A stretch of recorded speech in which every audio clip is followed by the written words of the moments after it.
Hey, good morning, good evening, wherever you are in the world. Welcome to another show with the ugly, amazing people on again as usual. And we have a lady in the house, guys. So, we've got to keep it all nice now. I mean, oh God, how am I going to do this? I guess I'll leave now then. Oh, come on. Well, she might teach us a few words or two. And you never know. Never know. She is an educator after all. Educator on the streets. Yeah, actually, yeah. Anyway, welcome everybody. Yes, and as usual, we've got Gerald from Midwest Night Watchers, isn't it? Night Watchers. Yeah, and we got Professor Bauer there, Golden Tonsils himself, and then we've got our educator, Heidi Pop. How you going? I got it right this time. Got my teeth in.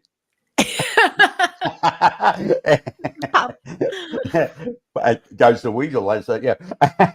and our teenager, the man of the moment, our Mr. Traveller, the Indiana Jones of the group, Mr. Jim Goodall. Hey, yeah. It's an absolute delight to be here. Some of my favorite people right here on the screen. So I hope later on in the show, I didn't include you. I was talking about. I hope later on in the show, Jim, you can actually tell us about what actually happened when you went down to the police last time. So we'll get into that. Yeah, come on. Yeah, we have the official okay from NISH, Belize National Institute for Culture and Heritage. And they're going to, we've been given the okay to literally clear some or all of the 305-acre complex there. That's going to cost money, but we have, I believe we have everything we need to start. We can't do anything till after middle of January. And in the middle of January, we're going to start removing the underbrush, all the vegetation that's on the pyramid. And we measured that the height of the pyramid from the base, which we consider the base, to the top is 270 feet. And if that turns out to be the true height of that pyramid, it'll be the largest one in Belize and possibly Nicaragua as well, as far as a Mayan pyramid.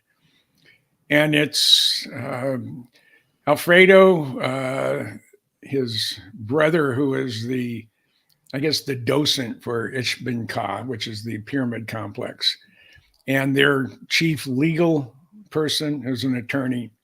They took the bus to go to Belapop, which is north of Belize City. Belize is not a very big country. It's at the widest point, 68 miles wide, and north to south, it's 180 miles, 375,000 full-time residents. And the official language is English, so it makes it real easy to deal with the locals.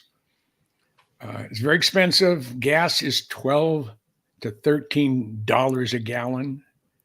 Wow. And American money is 2 for 1. So, if it's $13 and we're only paying $6.50 a gallon, sounds like California. Or Washington, or and Western Washington Australia. State, one of the In two. Western Australia, that's for sure. Yeah. So we were on a 3-hour conference call today, and I think everything is nailed down. We have the permission. That's what we were waiting for, is the official Belize government saying, okay, it's yours. Now what are you going to do with it? So that's our next step is to we have the money is going to be made available. The production costs are going to be made available. Excellent. And I'm going to be sitting down with a couple of different people between now and the middle of January, where I'm going to try to get a couple $100,000 from some of them or both of them. You need a bit more than a GoFundMe, yeah. Yeah. But the thing about this, it turns out, and I didn't know this beforehand, but it came back that Ichbin Ka is the largest complex in all of Belize. It has the tallest pyramid in all of Belize, and it's one. If you don't know about what we're talking about, the complex outside of this one small village. The small village was isolated from the real world until 2012. That's when they finally cut about a 5 or 6 mile road through the jungle to connect them to the rest of the world. But in the 1980s, when they were doing the initial surveying of all the Mayan structures within the country of Belize, they did a radar map of the entire country. And they were able to identify all the all the various anomalies and the sites and whatever. And the largest site happens to be Uchbin Ka, but because it was totally isolated from the real world, they, rather than the government being 100% in control of the destiny of who's going to do the excavation, they turned it over to the village elders. And I gave on our first full day this last April at a Lupatan complex, I tripped and fell in a pile of rubble after about a 1.5 mile walk through the pyramid complex, and I only had about 10 feet to go until I was on a regular sidewalk, and I slipped and fell and fell into a rubble of debris. Got a slash below my knee and a puncture wound just above my ankle, and it was raining to beat hell. So I gave a lot of blood and DNA to the Mayan gods, and in return, they said, we're going to direct you towards a place that is not controlled by the government. It is the largest complex in Belize, if not all of Nicaragua as well, and it's yours for the taking. All you have to do is convince the village elders that we're the ones that are going to do the job. And we've done that part. They're also going to give us, I think, about 10 acres on a river with a waterfall, so we can build a dozen, or I think we had looked at 17 casitas or cabins or whatever you want to call them. And so we don't have to worry about buying the land. It's being given to us. The village is about 780 people. They're also subsistence farmers. They don't have electricity. They don't have running water. If they can wash their clothes, they go down to the creek or the river and do it there. You don't have running water in your house. There is a well for the community, but most of them they'll drink river water, which their bodies are used to.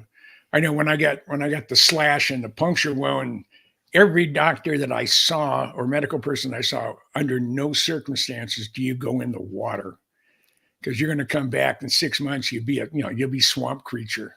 Something will come in and take over my body, and I didn't really want that. So, but that is is pretty much nailed down as of today.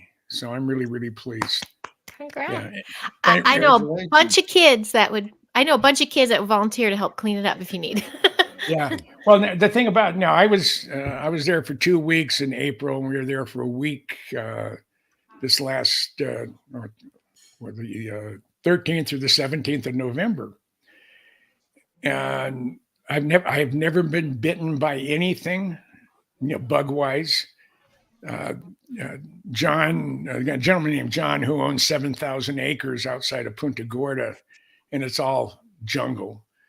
And he's in the process of putting in a mahogany orchard, or he's going to grow mahogany to sell, and that's their native. That's where it came from.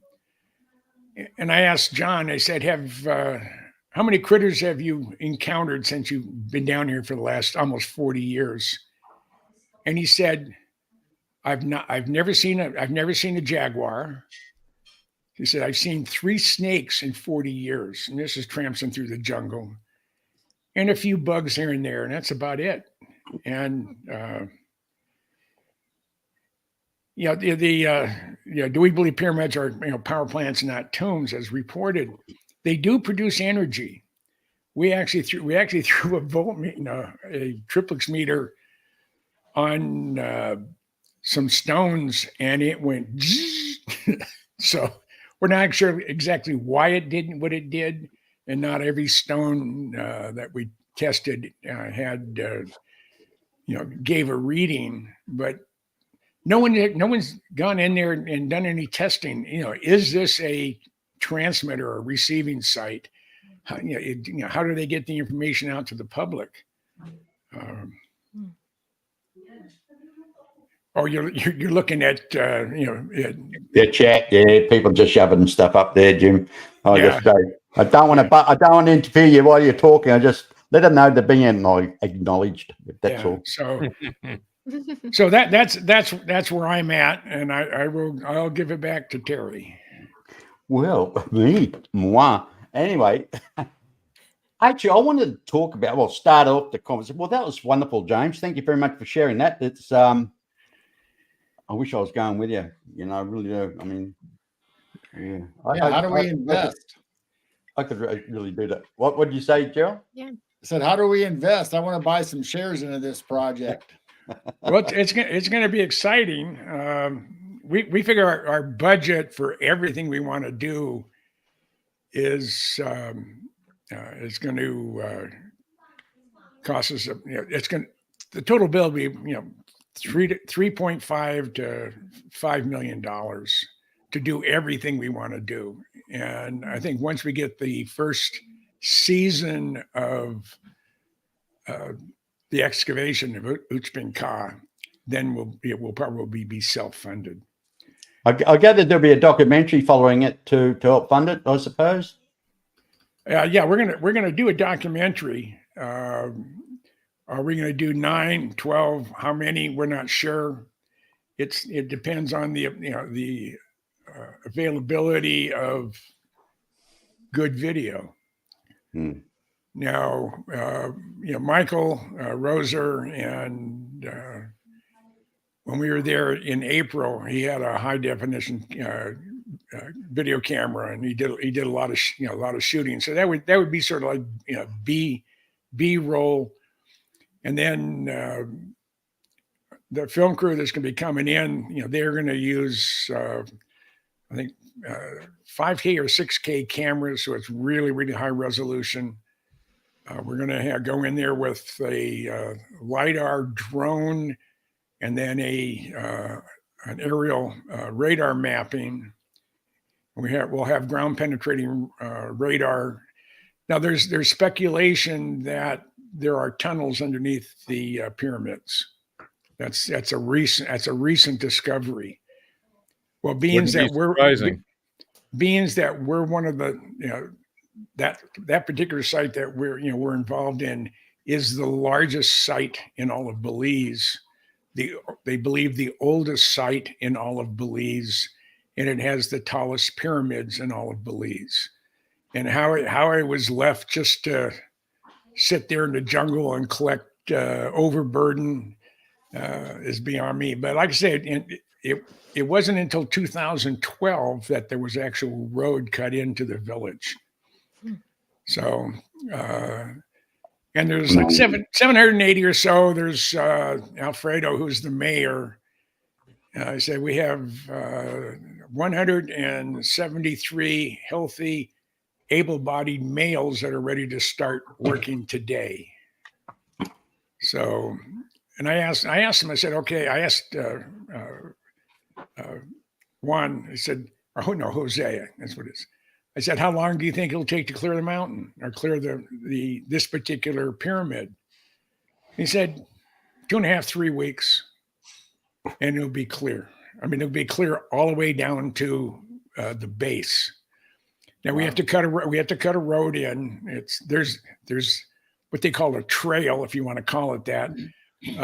Now, Jim, this is different than the pyramid with all the snakes. Is that correct? Correct.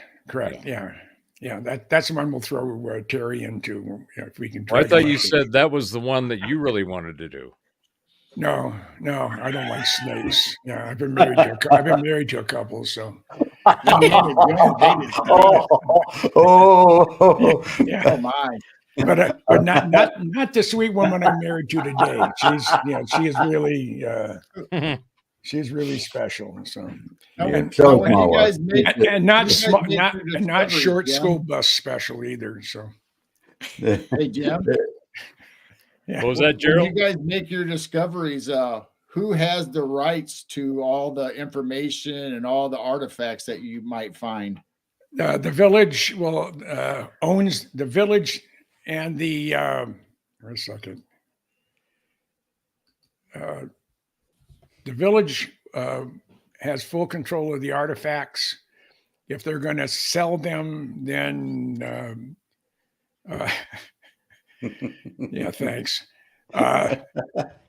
If they're going to sell them, then we get a percentage of whatever they're going to sell for. If they're going to be out on loan, there's a fee that has to be paid, and depending what the item is. Now, the famous crystal skull that was discovered, I believe, in 1923 on one of the first geological adventures there at Louboutin. That's where they found the crystal skull, the big one. I mean, it's a full-size skull made of some of the hardest, most difficult crystal to work with. It says, you start rubbing it the wrong way, it'll shatter. And this thing is... I believe it's flawless. Yes, that's what I've heard too. Yeah. So, and that was found as the crow flies, not more than 5 miles away. And let's see if the universities tell us what was done with a brass hammer and chisel. Yeah. Well, Jim, I have been following you with this project this year, and talking to Jared and the ideas and the content that you're going to be able to produce, like you said, getting good footage. I know that you guys are going to benefit the village and the people around that are going to benefit from this monetarily in some way, because I'm expecting you guys to be that last turn of the spade that uncovers something completely new, throws a ginormous, an entire snap-on truck of wrenches into their paradigm and causes them to go run and scramble and try to fix what they've been telling us about history, particularly in Mesoamerica. I think that there's, when we finally get through all of the overgrowth and the hidden stuff down in Mesoamerica, and this is in my opinion, it's going to completely change history. It's going to completely change all of the paradigms that these educators have been schooling our young ones with. And because all of that majority of it is wrong. A lot of it is misguided, and a good percentage of it is intentional. They've intentionally kept knowledge and manipulated and mangled the knowledge. Well, yeah, I agree 100%. So anyway, I'm just championing you guys being the ones I can say, hey, there'll be the headlines. Archaeological group of different people found discoveries that completely changed the timeline and our understanding of history. Being attacked by fellow archaeologists or other scientists, or scientists come up and say, "Oh, these guys are full of shit," and I'm going to be sitting there going, "Ha ha! They're the ones that are fixing you, and you're just jealous that they found it and you didn't." Yeah. But What- yet, by satellite readings, they reckon we've only found about 5 or 6% of these pyramids. They reckon there's a lot more. Oh, Well, there's yeah, Nicaragua was a couple of years ago. They did a LiDAR scan of 800 square mile part of a very dense jungle that had nothing. It's in fairly close proximity of one of their major sites, and they wanted to see if there was any roads in there that they used. And it turns out not only did they find roads, they found 60,000 structures. Mhm. Wow. And that's why the estimates of the total population of that part of Mesoamerica is between 10 and 20 million. Hmm. And, I asked, well, what the hell happened to them? And the local archaeologists at the various sites, said, well, the two biggest things is when Cortez arrived, he brought in all the European illnesses and bugs that they had no immunity for, and it just ravaged the population. And then we had the fact that Mayans in general are vicious people, at least the ones back in the day, that if you upset or pissed off a local Mayan from a different village and he felt that he needed retribution, he'll come and kill you and your entire extended family, plus your dogs, cats, chickens, and goats. So, I mean, you only have to do that, a few thousand times until you start really weeding out the population. And the other thing, because they weren't very good farmers, they literally killed the soil. They referred to the jungles of Central America as a green, wet desert, because the only thing that can really grow there with any quality are native plants and weeds and stuff. Food products, like corn or maize or soybeans or whatever, they have drawn out literally all of the nutrients out of the soil over the last 2,000 years. So flat areas where you normally would grow large crops, those don't work. They're actually growing them on sides of pyramids where they have a lot of overburden, which is good composted dirt. And we plan on taking all that composted dirt that's on the side of we call it Area G, and we're going to put it in a separate area. We're going to sift every bucket load of dirt that comes out of there is going to be sifted for artifacts, and all the good black soil will be eventually put into fields and dug into, put into the fields and then plowed to give them at least a decent starting place for good, for decent crops. So it's we have to bring water to the community. One of the important things that we want to do is I asked one of the guys there. I said, "Do you have a family?" He said, "Yeah, I have a wife and 4 kids and another one on the way." I said, "Oh, okay." I said, "How old are the kids?" He said, 2, 4, 6, and 8, and one in the oven. They have to pay $700 a year to send their kids to public schools or to school. And what we want to do for the village, as far as generating revenue, what's going to benefit them the most is we would like to be in a position to pay the tuition for all the kids in the village. Nice. Wow. That will relieve a huge, $700 to someone who is a subsistence farmer Education's a right. It's is you a know, ton of money, and they, you're you know, right. they're all good at doing manual labor. They're all good at. I've never seen anybody work a machete or a chainsaw like these guys do. I mean, they're true craftsmen with the chainsaw. So we're going to take down all the big trees. That we'll have to get an arborist to identify what's what. But all the small stuff will be going out when we get the crew there. We're gonna start, like I say, start in 3 different locations and work our way down until it's eventually totally cleared. And we will have a film crew there the entire time. I'm looking forward to watching you guys spill out the content as you go along because, I'm going to drag your ass down there. well, Professor. I'm a good grip. I know how to carry shit and take orders. Yeah. So Yeah, but the other thing, under no circumstances, even if it means me dropping out of the program, am I ever going to fly through Houston Intercontinental Airport again? yeah, tell us how was Houston, Jim? I put a post up right after I got back here 2 weeks I read ago, that. and I said that even if it means going there, having to go in a flea and chigger infested Greyhound bus is preferable over flying in or through Houston Intercontinental.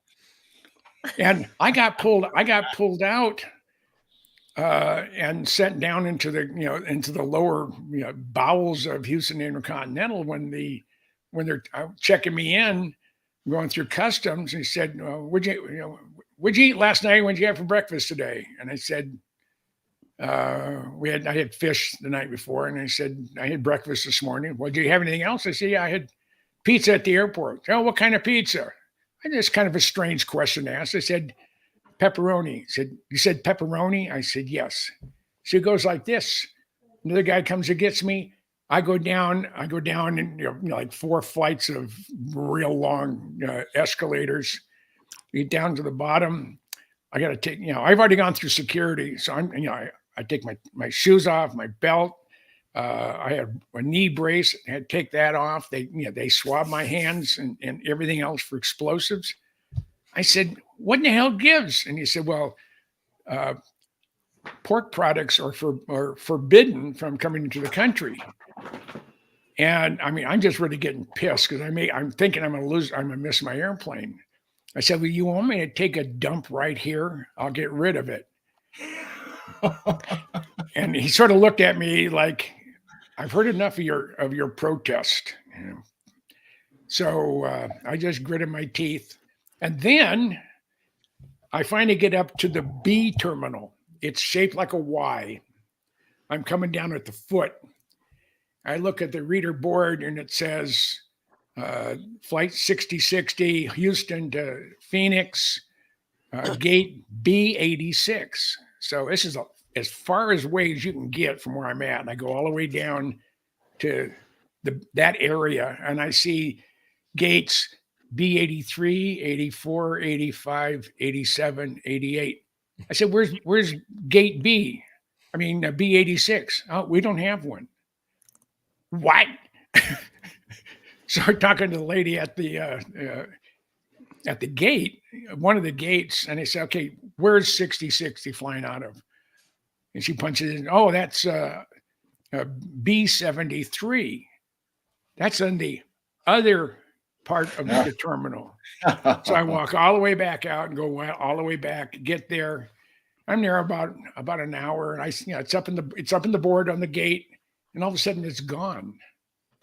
So I go up to the lady at the gate and I say, all right, where's 6060? Oh, it's over at B88. I said, you're shitting me, right? And he said, no, at B88. So I dragged my ass all the way back, all the way in. And the same ladies there, I asked, where is flight 6060? And he said, I understand it's here. I said, yeah, but it hasn't taken off from where it's at. So it's at least 3 hours late. Well, it turns out it was 5.5 hours late. Oh my gosh. Good God. Hey, has anybody ever been to Singapore airport? Yes. Australia? Yeah. Oh, yeah. Well, the terminals are so far apart, you have to catch what they call the Sky Train. It's like a monorail. It's huge. I had Right. to take 3 trains to get to my gate when I landed there. I arrived on the E terminal, no, the A terminal. I'm going to D terminal to fly to Belize. So I see the signs. I go there. It says gates A through D, or terminals A through D. I get in there. It stops at C. The doors are closing. It's heading in the other direction. I said, "What the hell?" So I rode to the other direction, and I come back, and I get off at C. And there's someone from the airport right there. It says, "I need to go to D terminal." Oh, you have to take this one back to A, and then cross over, and then take whatever else one it is from A to. I absolutely hate, and hate's a powerful word. I will do anything I can to avoid going through Houston. You ought to go on Yelp and give them a review, Jim. Yeah. Oh, I tried finding the official Houston Intercontinental Airport official website so I can tell them what they could do to their airport. I know it won't fit, but I was going to tell them anyway. So, and I've been in every major airport and even a lot of minor airports in North America. I traveled for almost 40 years by air. And this is the worst airport I've ever been in. Now, I haven't been in third world countries, in Central America or South America, other than Belize. All the time I've been down in Central and South America, I was in a C-130. So, Oh yeah, yeah. I've had a couple of interesting. Most of my flights, when I flew all over the planet back in the 90s, I was flying business class most of the time in 4- and 5-star hotels. And when you said, "Have you been to Singapore's airport?" I've been there, but it immediately reminded me of the flight after that, which is going into Hong Kong.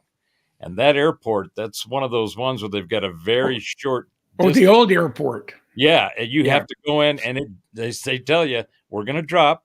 Just hold on to your popcorn and your Cokes and your seats as we get ready, to go into land." And it's a belly rattler for sure. Well, one of my elementary school teachers was on a flight. It was a 747 coming into the old Hong Kong airport, and she ended up in the water. The airplane ended up in the water. It didn't stop at the end of the runway; it kept on going. So yeah, hey, back in late '74, I took a Air India flight from Heathrow back to Australia. But by the time we actually got to Mumbai, what used to be called Bombay back those days, we actually circled the airport for about 25 minutes, and all you could hear was the undercarriage going, having problems. You couldn't get the bus. This is on a jumbo, right? Anyway, the captain says, "Oh, there's a slight delay. We just have to dump some fuel and blah blah blah. We'll be landing very shortly." And a friend of I met on the plane, his name was Bazza or something like that. Anyway, he turned around and said, "Dumping fuel? What, are we going to crash or what?" Apparently they weren't sure if the undercarriage locked into place or not once they got it open. Well, you should know something about that, Jim. Anyway, we landed at Bombay Airport. We should have been only there for about, I think it was about an hour. We should have been there. But they said, "Oh, we're going to stay overnight.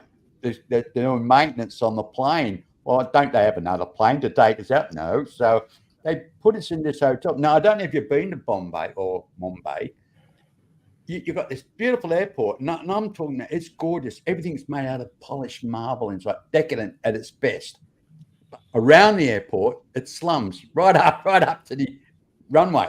And I'm talking about shanty towns, tin sheds, old wicker type buildings, and it's unbelievable. And when you're like just walking through the place, somebody weighing on you like you're royalty, it's like you go to the toilet, and honestly, you have to tell the guy to go and get lost. I can hold it myself. Go away.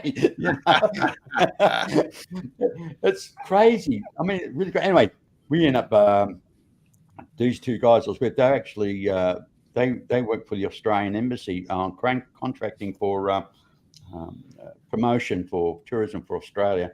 And apparently they says, "Colin, we're going to catch another flight. Do you want to come and join us?" So we end up going to Bangkok for flight to Bangkok. We end up staying there for 3 months. Oh, geez. Yeah, well, the city didn't get me for that way. Yeah, it's crazy. We didn't trust the airline. We didn't trust Air India anymore. Honestly, it was scary. I don't trust any of the airlines anymore. No, I don't. I mean, Not at all. they're about as reliable as politicians.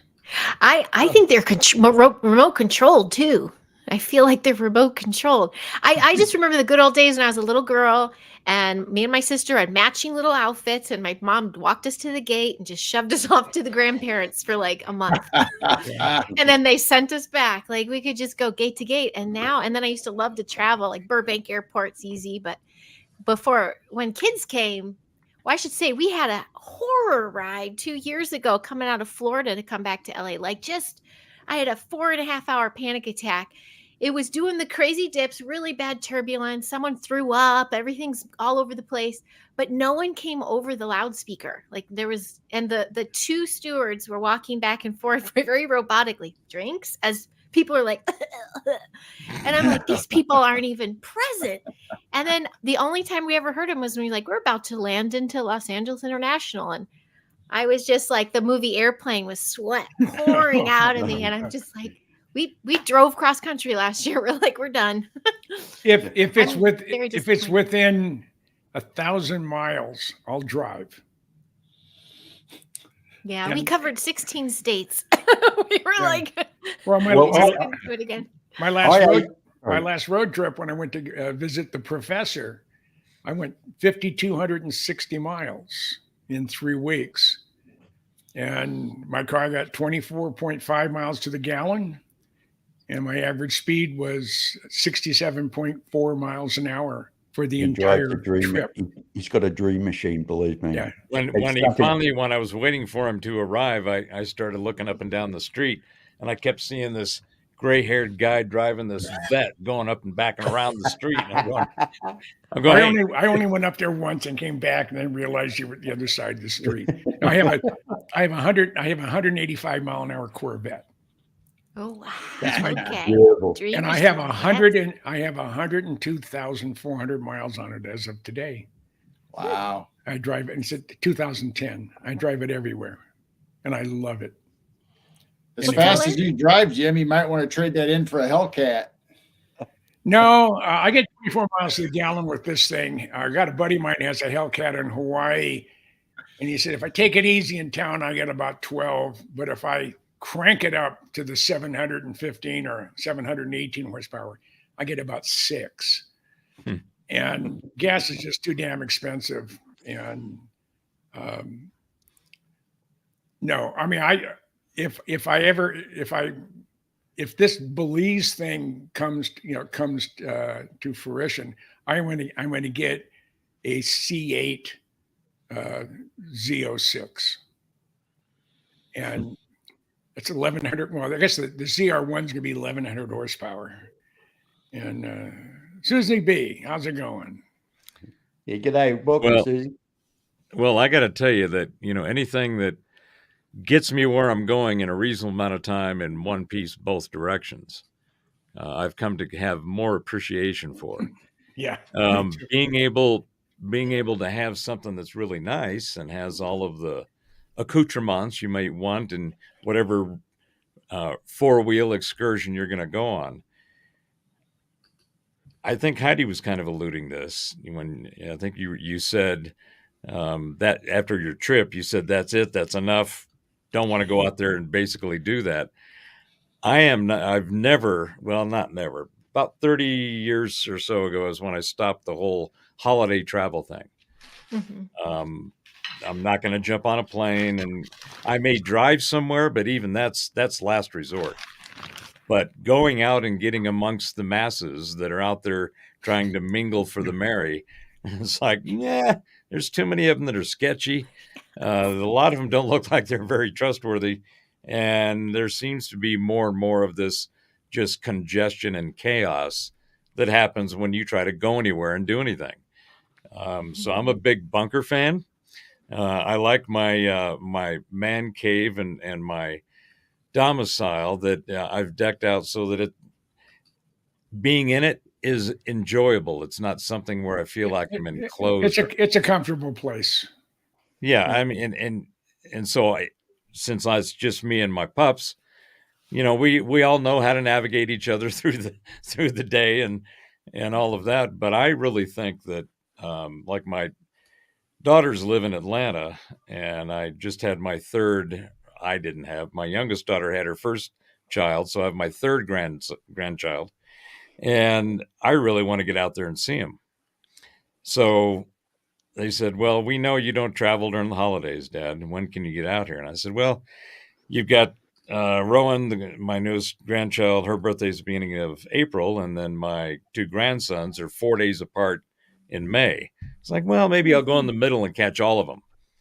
But that also has the advantage for me that time period, April into May, is not going to be a lot of traveling going on, or at least there shouldn't be. And I've just really gotten masses adverse. I just don't want to be around large crowds of people. Mhm. They give me the willies.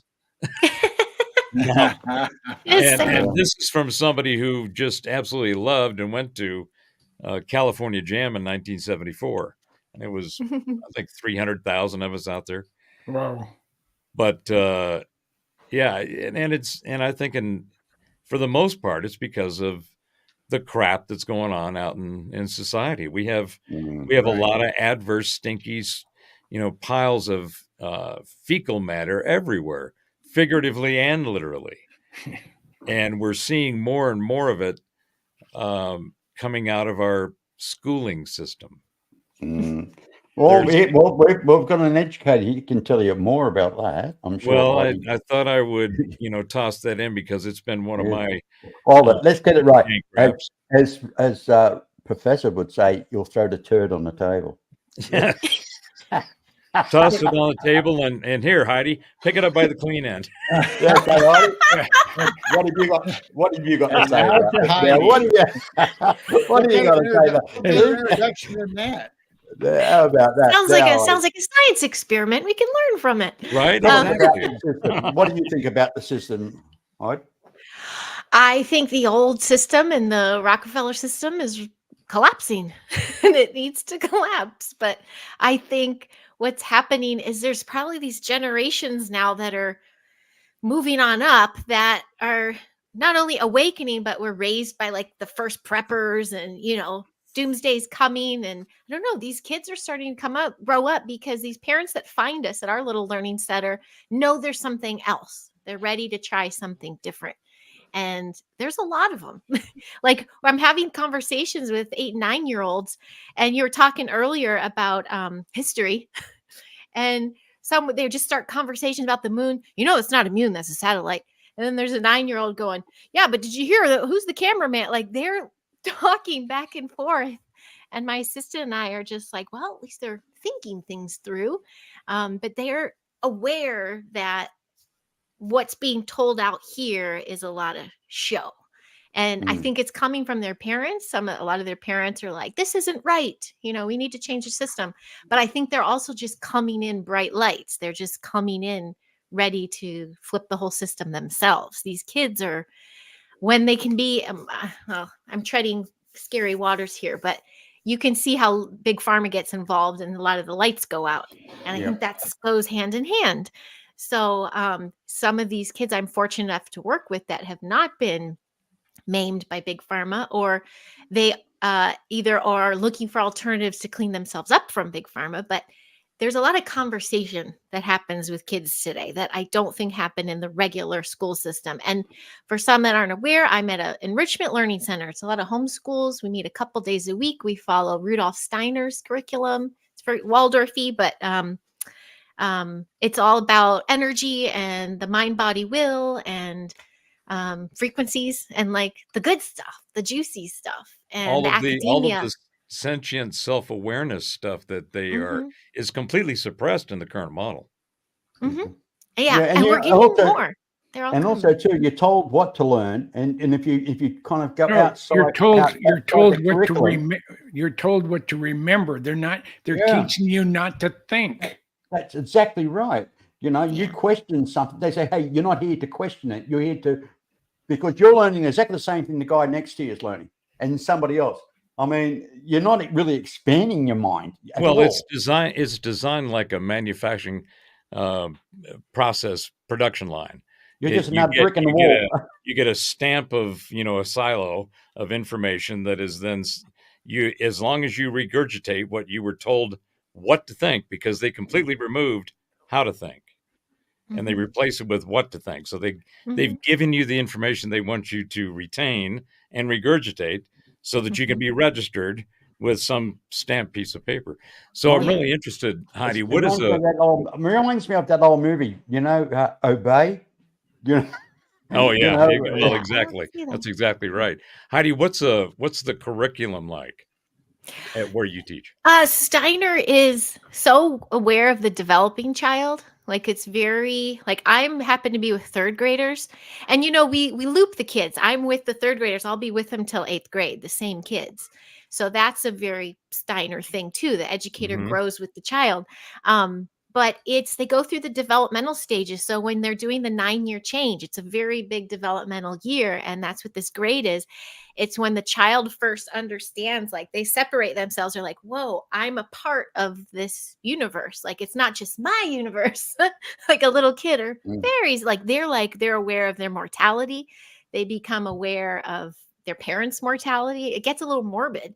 So we introduce a bunch of new skills. That's when I was telling you last time about the strings instruments come out. They learn musical notes. We do house building. We've already built a few structures. There's a lot of cooking. That's how we do our math, a lot of Choices. art, a lot of Wow. watercolor.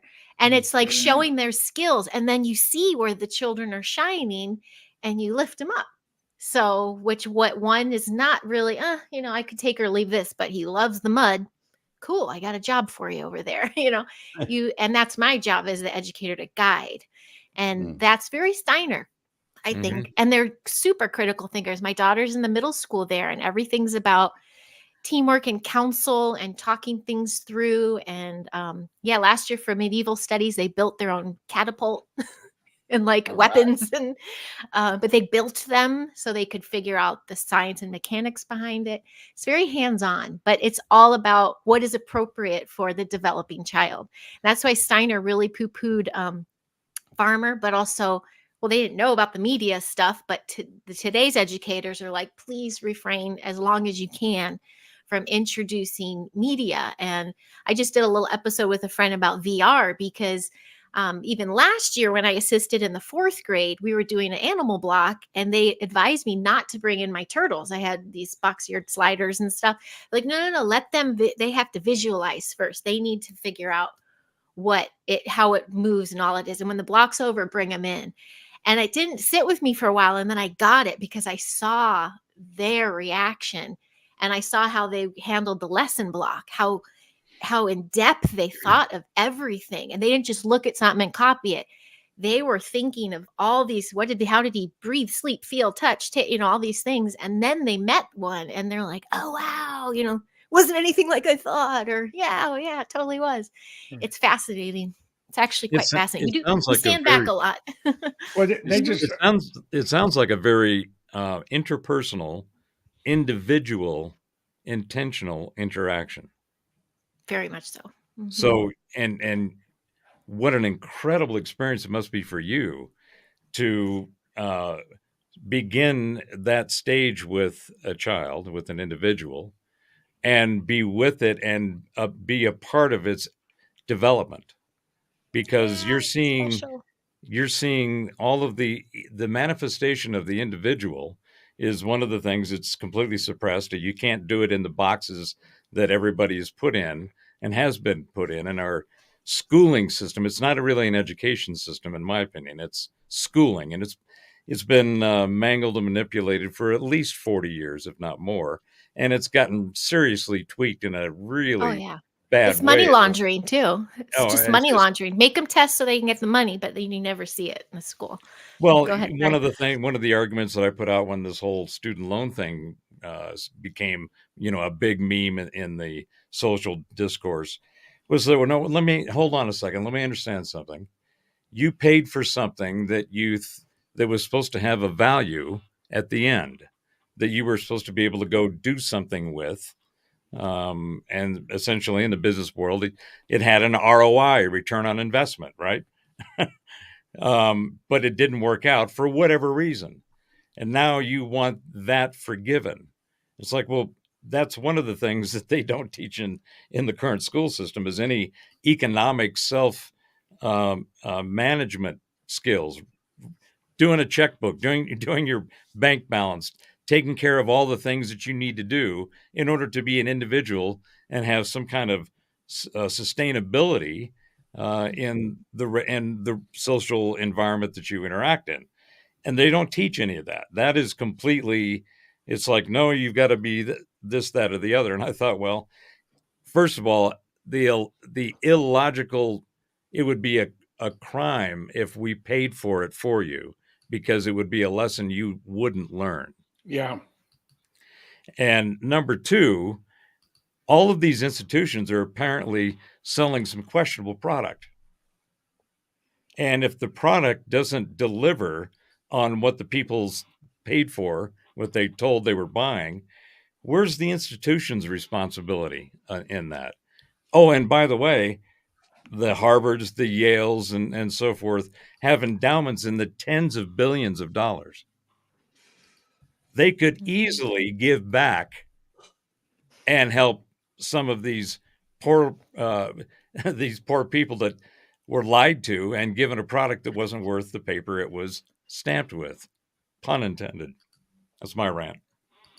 It's a good You know, one. if you don't mind me saying, in Australia here, what the education system for the first 3 years, you get what they call Oz Study. That pays for your tuition, and it also gives you a bit of pocket money. Most students go out and get themselves a little cafe job, something, serving tables and stuff. But if you're going for a doctorate and it's going to go on to say 4, 5, and 6 years, then you go on to what they call student loans, and in the interest rates, there's no interest. There's no real kind of interest rates whatsoever. But the thing is, you can get yourself, by the time you've got your doctorate degree, you could be something like about $180,000 in debt. Now, the thing is about this, you don't have to pay it back if you earn under, I think it's something like $90,000 a year or something around that figure. But if you earn over that, you've got to, I think it's you don't actually pay back the loan as like in, or you pay a monthly payment. Your tax is 3% higher. So Well, instead of paying the average tax, you pay 3% on top of your normal tax. well, to me, pays off the loan. that's a system. That's a symptom of a system that is broken. And in my opinion, and I've been yammering on about this for quite a while now, at least the last 3 or 4 years I've been doing shows. What we have right now, and people are focused on the collateral damage, the symptoms, and all of the stuff that happens when this main reason occurs, which is they're all broken. They're all of the institutions and the systems, the infrastructure, the models, and the way these systems are designed, they're all broke. They don't work anymore. Name anything: sciences, academia, media, the institutions of whatever, government, our finances, our judicial and legal system. Everything is showing massive amounts of cracks and fissures, and a lot of them have started to crumble with big chunks falling all around them. And that all of the chaos that causes is what we're seeing and dealing with in our reality. All of the different memes, the wars, the political this, and the BS and social that. It's just full of shit. There's nothing but crap all around. So why is that? Well, in my observation and analysis, it's all of the institutions are broken. They're all falling apart. They're about to be replaced, in some cases bulldozed, both literally and figuratively. And the things that we're talking about, like the archaeological work that Jim's doing, the educational work that Heidi's doing, what's going to come out of that will be the really cool stuff that we deal with after we deal with the destruction of the old. The old it's run its course. It is done. And it's the pain of demolition and things dissolving, and decomposing, because all of these systems but they're all fighting to stay. I'm hanging on. I'm going to, I'm like an animal in a corner, and I know that my gig's up, but I still got some of me in me, and I'm going to let it out. And so I think that what we're going to see on the other side is some of the most amazing, wonderful it'll be disruptive transformation, but the innovation and the change that we will see within and without ourselves, the new systems that will come up to support the ability for people to just get along together. All of that technology is here, and it's about to be unfolded and unloaded on humanity. And how long is this going to take before we get to that? That's the thing. Oh, it's going to be a process, and it'll take time. But I think we are at the wave has already started. We're on the back end of the wave, and we're not near the crest yet.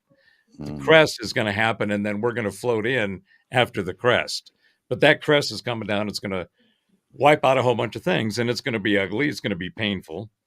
It's going to be very emotionally and intense, because a lot of people won't.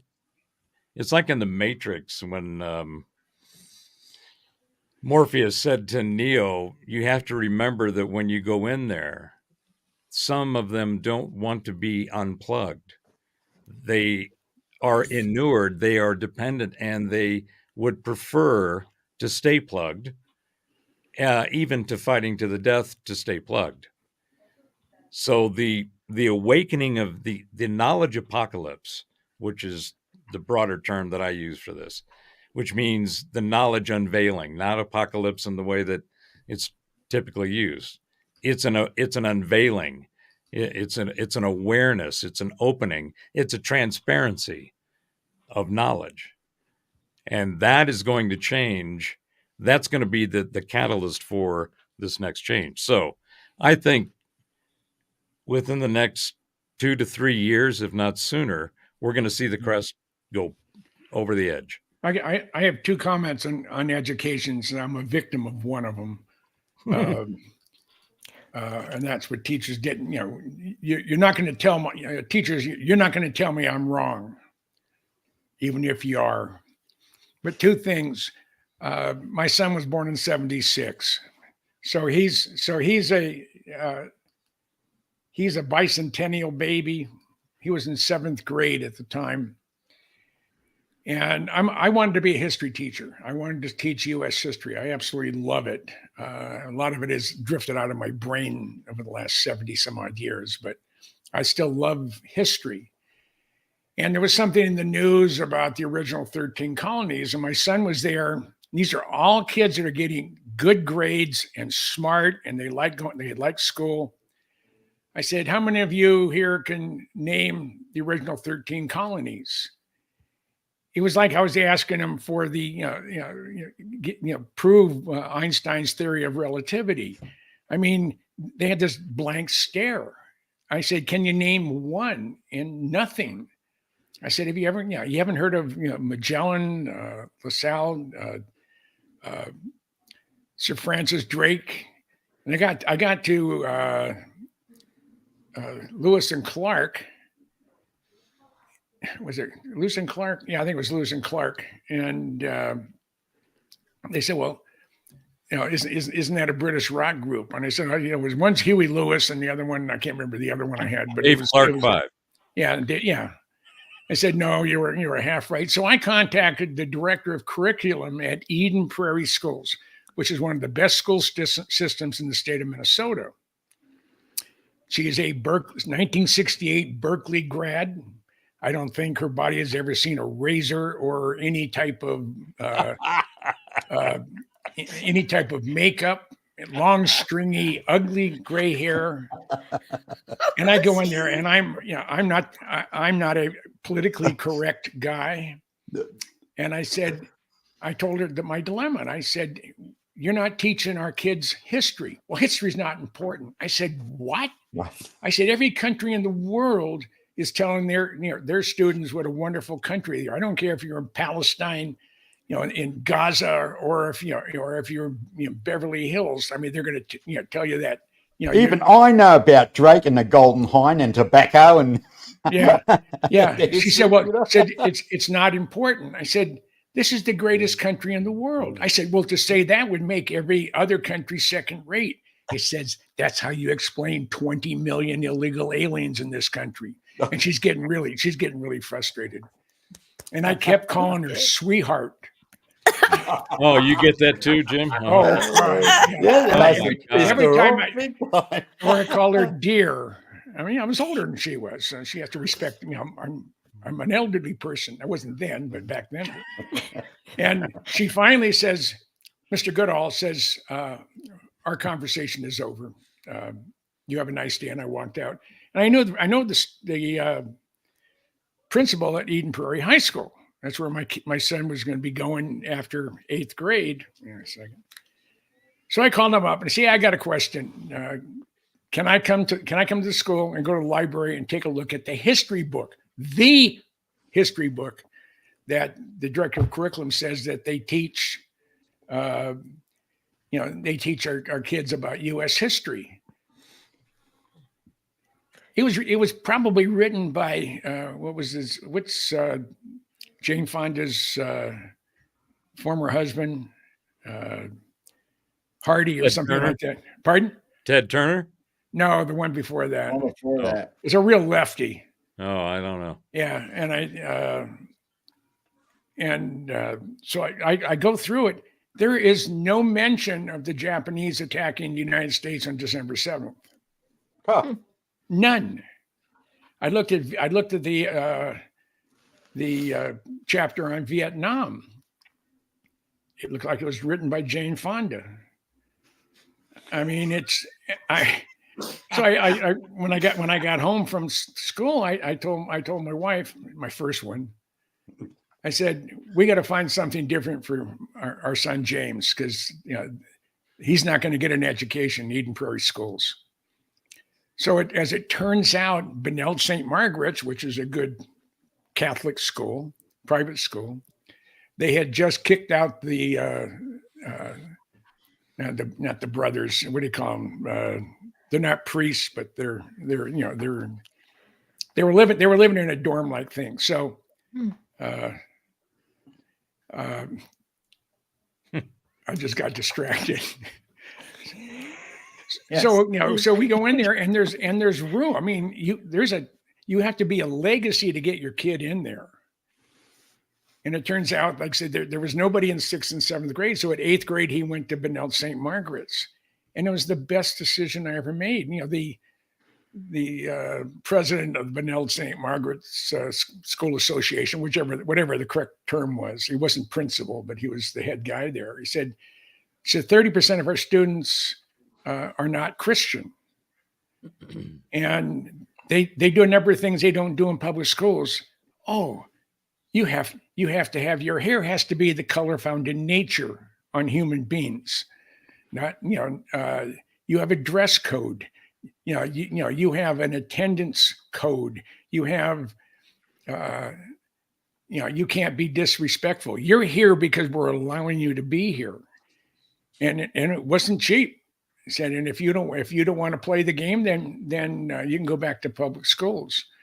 My stepdaughter, who I call the brat, Molly, I just got married to the fraud. That was her mother. Moved her from Seattle to Minneapolis. Yeah, you laughed, Terry. Yeah, she took me for Sorry. she took me to the cleaners, but that's all right. I survived. Not all women are like that. Not all women No, are like that. no, I can this is honestly true. say This is that. true. I mean, I've been married to one of those too. Don't you worry. I've found a number of them in my life. So yeah, I understand that. And don't forget, all men are bees. Isn't that right? Yeah. So, Well, so I my- just to clarify that, I just found out. I read this study, and they were trying to figure out what were the biggest. It had a whole bunch of different categories about relationships, and when I got to marriage, the the question was, what is the leading cause of divorce? marriage. And the top one was marriage. And Yeah. it's like, well, yeah, because if you don't have a divorce if you haven't gotten married, right? Yeah. And then you realize that, I think, and I'd be interested in your take on this, Heidi, since you represent the estrogen based carbon unit. No. Oh, Little I have left. So my observation is this, that men, and on the topic of marriage and it being the leading cause of divorce, men get into a relationship with a woman hoping she won't change. Yep. I mean, I see where this is going. Women get into a relationship with a man hoping they can change him. yeah. Yeah. Yeah, I get that. I Yes, no, I is feel that- yeah. I get it. I was married twice. My first hubby, I rushed him. I hit an age where I'm like, well, I'm supposed to do this now. And 9/11 hit, and I'm like, let's just do it. I'm done chasing my dreams. Just settle down, have a family. Give me the ring, ring, ring, ring, ring.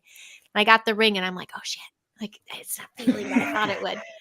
And I never backed out. I was like, oh, but too many people. I'm gonna hurt too many people's feelings. And then like even the honeymoon, I was like, 6 months later, we're in therapy, and within a year, I had my own place. But I gave the rings back. I'm like, I'm sorry, I did that. Then my kid's dad is kind of the same thing. He's begged me never change when I was pregnant, just don't change. And I told him, I'm like, please stay out of the clubs, change.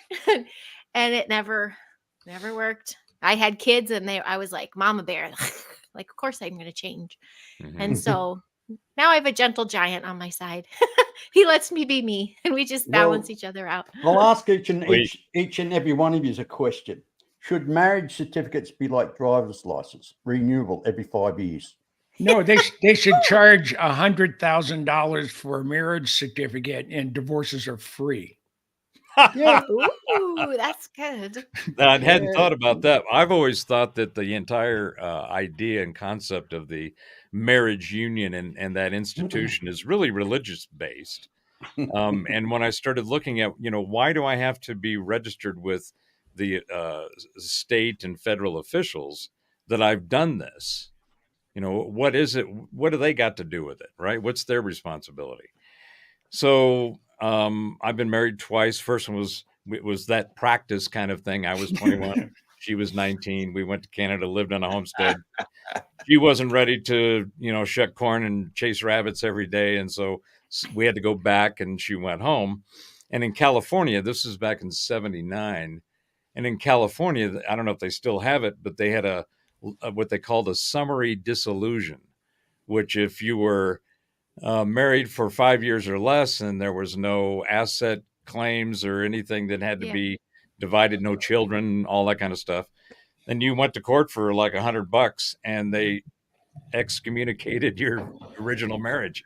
So Yeah. they That happened to us. Mhm. and Right, so I well, went, okay, well that worked out for my first one. Well, we've opened up a can of worms here. A lot of people are making comments about this. See that. So anyway, I'll just finish. I'm going to throw this. I'll throw this little turd on the table and see what you guys think of this. Here we go. So after I went through my second marriage and went through all that stuff and then had some significant long-term relationships, I started thinking about what is this whole concept of relationship and this whole marriage thing. I already had the problems with why does the government have to authenticate me in my relationship with someone else? That's if you can't have a relationship with someone that you trust and you need to, kind of put guardrails up for each other in the form of some legal document, then you should probably do it with the most with the least amount of bullshit and friction, and the easiest way to both enjoy as well as separate. Everybody has to realize that not everybody stays the same, and this is where men are screwed up in that equation that I mentioned earlier. We say, "Oh, she doesn't change." Well, that's not going to happen. Change is the only constant. So that is going to happen. It's going to happen to both of you. So you have to go into at least knowing that you're going to take whatever time and endure as much as each can for whatever you're committing to. So when I listened, I looked at that and I thought, well, isn't that like a lease? Yeah. Well, I get worried. I get worried when my wife. Sorry. Let me I just get finish worried this. when my wife tells me, I know it's good for you, and I'm saying to myself, well, if I don't listen, that sounds like a threat. Anyway, back to you, Robert. Sorry. So when I thought about it, and I thought, well, if people went into leasing agreements to have a relationship that is going to consume and produce assets, then and you want to protect each other in that realm, because the current model is just hell-bent broke, and it's just causes there's much more of the consternation that goes into that separation of a relationship, because the government is involved, because the legal system is involved to the extent that it is. But in a lease, if you've ever leased anything, all that shit's laid out. Yeah. And you can do a term and you can say, we think this is going to work. If everything keeps going the way we both want and we're all happy, but we both need an exit clause. You need, the safety switch, because shit does happen. Period. Yep, that's why marriage license should be like driver's licenses. Well, and then the You other better be thing nice, or I'm not going to renew my license. So my point was that if marriages should be more like leases, then relationships should be more like rentals, which are both, That's what prostitution is for. Well, the truth of it is, if you really care, you're going to work on it, aren't you? I mean, that's a fact. Yeah. But I think they- complacency sets in too much, and we just take things for granted. And Well, yeah. JP in the chat just said people should get a license to reproduce. Now, Yeah. I think that there's a lot of merit if you're going to lease a marriage and rent a relationship. You should get some kind of certification that what's about to happen. Now, that's not going to cover all this crap of the recreational sex unexpectedly turning into procreation, because that's what the majority of the whole abortion debate is about. It's not that there aren't very reasonable things and times where everybody should feel that's what you should do. But this unprotected recreational, oh shit, I didn't expect that to happen, to all of a sudden become my problem. It's not my problem. Yeah.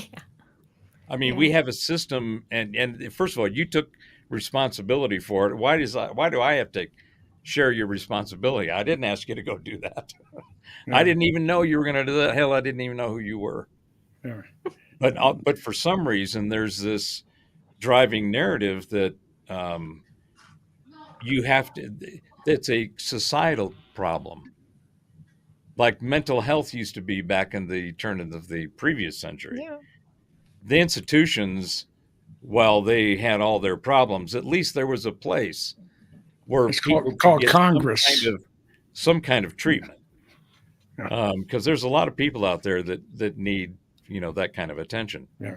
But lease a marriage, rent a relationship, license for reproduction, 3 turds on the table, go.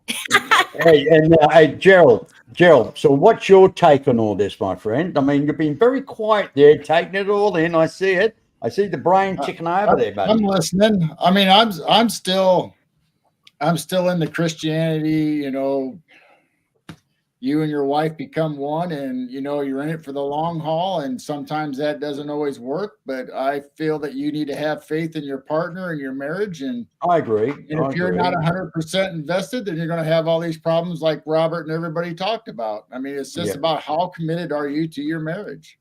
I've been married 4 times. My first wife, we were married 20 years. We buried 2 children. And she's like my sister. She's like my sister today. And then I was 5 years ago, I was with the Antichrist. She was punishment for something evil I did in a past life. It was like doing 100 miles an hour in a car with no airbag, no seat belts, no collapsible steering wheel, and you go head on into a granite wall. That millisecond before the steering column is impaled in the middle of your chest is a real rush the first 20 or 30 times it happens. But after a while, it gets kind of boring. And then I had the joy of being married to the fraud. She took me for over $1 million and everything I had. Been down that road.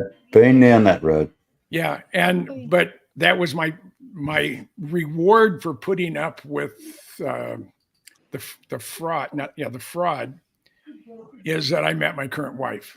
She is as sweet as they come. That's not what you told me. Well, when we talk about our wives, well, it's all nice stuff. I mean, my wife's bossy. He says his wife's a Nazi. Yeah, well, she's 100%. She's 100% German, and then I also have another brown-eyed German in the house. She's kind of hairy. Her name is Scarlet, and she's a rescue German Shepherd dog. So, but no, Rosemary gives me freedom to go on the road. She doesn't throw a shit fit. I'm going to go spend Saturday night talking to a bunch of degenerates from the other side of the world, and whatever. She's my reward for putting up with all the crap. Now the fraud that took me, I married to her for 10 years. She was gorgeous. She was sexy. She was an actress. And she should have won an Oscar and an Emmy and a Tony for what she did to me over 10 years. But she's 5 foot tall. All my wives are 5 foot or shorter. And I saw her son got married last year on a beach in north of Seattle. And there was somebody out there with a video, took a video of it. And I'm trying to figure out who that white-haired, frizzy-haired woman with the big moo-moo was. Now, when I left her, she weighed about 105 pounds, maybe 110 on a bad day. Well, during COVID, I lost 60 pounds. And I'll be damned, she found it. She found all 60 pounds. And I didn't realize that was her until she walked in front of the video, and I went, and she probably weighs 170, 180 pounds now. Yeah, Carmo's a way to come around and bite you on the bum. It was wonderful. But my first wife and I talked to her at least once every other week, and I have for the 30 years we've been divorced. When Rosemary and I go to Minnesota, we stay with my ex. That's wonderful. When Shelley's come out here, she stayed with us. When Rosemary's former husband, she'd been married 3 times. Her former husband, Bill Cox, he's like my brother-in-law. And there's 4 Cox brothers and a sister. I mean, the 4 Cox brothers live in Seattle. There's Bill lives in Phoenix.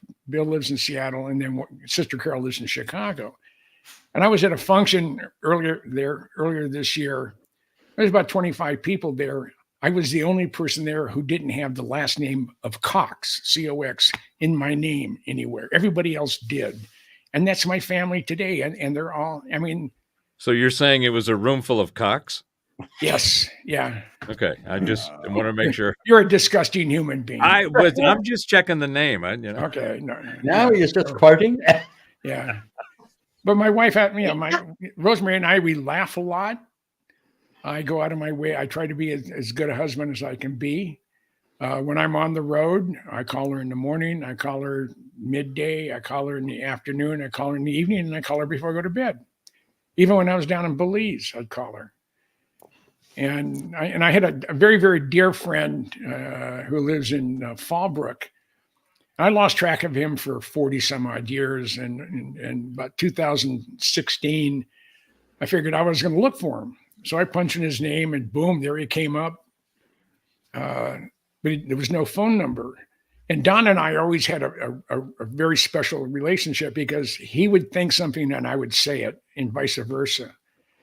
So it was a Monday when I decided I was going to, search for, Don's name. His wife asked him and said, Don said, "Do you ever know what happened to your roommate and your good friend Jim Goodall?" I said, "No." I said, "I don't even know if he's alive." Well, that was on the Monday that I was thinking about it. And I went and I had a postcard. So I wrote out a postcard of this is, Donald J. Avery. We used to work for Pacific Telephone. I'm Jim Goodall. Call me. And I sent him a postcard. And Thursday of that same week, Meredith went down to the mailbox and came up and said, "You remember Monday when we were talking about Jim Goodall? You didn't know what happened to him?" She said, "Yeah." I said, "I have a postcard from him. It was mailed Monday, almost the exact same time that they were talking about it." But and the reason I bring this up, I went immediately went out, give him a visit. I was there 3 or 4 times, and I think it was in 2018. Meredith died unexpectedly. She had a heart attack, and I went out there to console Don. I spent a week with him, and he said, "Every time I've heard you call Rosemary, you tell her you love her."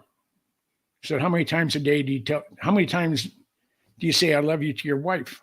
I said, "Every time I see her," and it's sincere. I mean, if I walk into the living room right now and she's watching the news, I'll go give her a kiss and tell her I love you, and then come back in here. And he says, "I can't remember ever telling Meredith I love her." Well, that's not going to work out real well. Well, I tell No, I'm exactly the same. I tell my wife I love her every day. Every time I walk past her, You have to. I mean, I give her a pat in the backside, and I usually just bend over and kiss her on the forehead, and yeah. and give her shoulder a bit of a rub, and all the time. And now she gets in the habit; she just leans towards me. And in our household, we're dealing with a challenge right now. Rosemary's had 3 bouts with cancer. In November of 18, they took out her right kidney, and it was, and the doctors at Mayo Clinic said, of all the cancers you can have, kidney cancer is almost guaranteed it's going to metastasize somewhere else. Oh. So fast forward to February 24th last year. She's 5:30 in the morning. She's walking, she's walking into the bedroom. All of a sudden I hear her scream. A bomb just went off on her head. And she had an aneurysm inside a kidney cancer tumor that had metastasized on the outer coating of her brain, the outer membrane of her brain. And it was right in the back. And if she had been driving a car, she'd have been dead. If I hadn't been right then and there, she would have died. And we've gotten that taken care of. And then this year in August, she had reoccurrence of cancer in same spot in her skull. So they didn't have to cut a new hole. They should have put a zip tie on it or something. They opened it up, put some radioactive seeds in there that will guarantee you that the cancer will not reoccur in that area. And it doesn't show up anywhere else. She had an MRI on her head and a full body CT scan.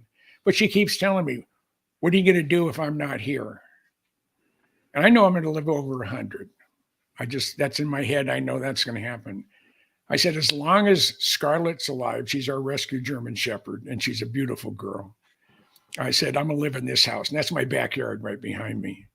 I mean, it's not much of a yard, but it's a nice yard. I said, but if Scarlett's not here and you're not here, I'm not going to stay in this house. It's too big. I'm going to bounce around. So I either go to one or two places. I'll either move in with my son back in Minnesota, and the thought of going back to Minnesota, as much as I love my son, I just want to puke. Or I'll go back to Hawaii. I can live there real cheap. I'm retired military, so I can shop at the commissary. A lot of people don't understand that as you get older, and we've had such a long life being independent, and it's hard to give up that independence and hand it over to, Yeah. God, like, the last thing I hate is somebody putting diapers on me. You know what I mean? That's a horrible thought. But hey, we go out the same way we come in, apparently. So if we live that naked, long, no teeth, no hair, shit in your pants. right. Yeah, I know. Well, on that note, I've been thinking about the whole idea of some of the shows I've been on recently. We've been talking about the whole NDE realm, and what's that like? How could it possibly be what it is? And then the thought occurred to me that when we always hear the question, "What's after death?" and we rarely, if ever, Decomposition. What's that? See, decomposition. Decomposition. Yeah. But we rarely, if ever, think about what was before birth. I mean, we came before we died, but we're always obsessed with, this.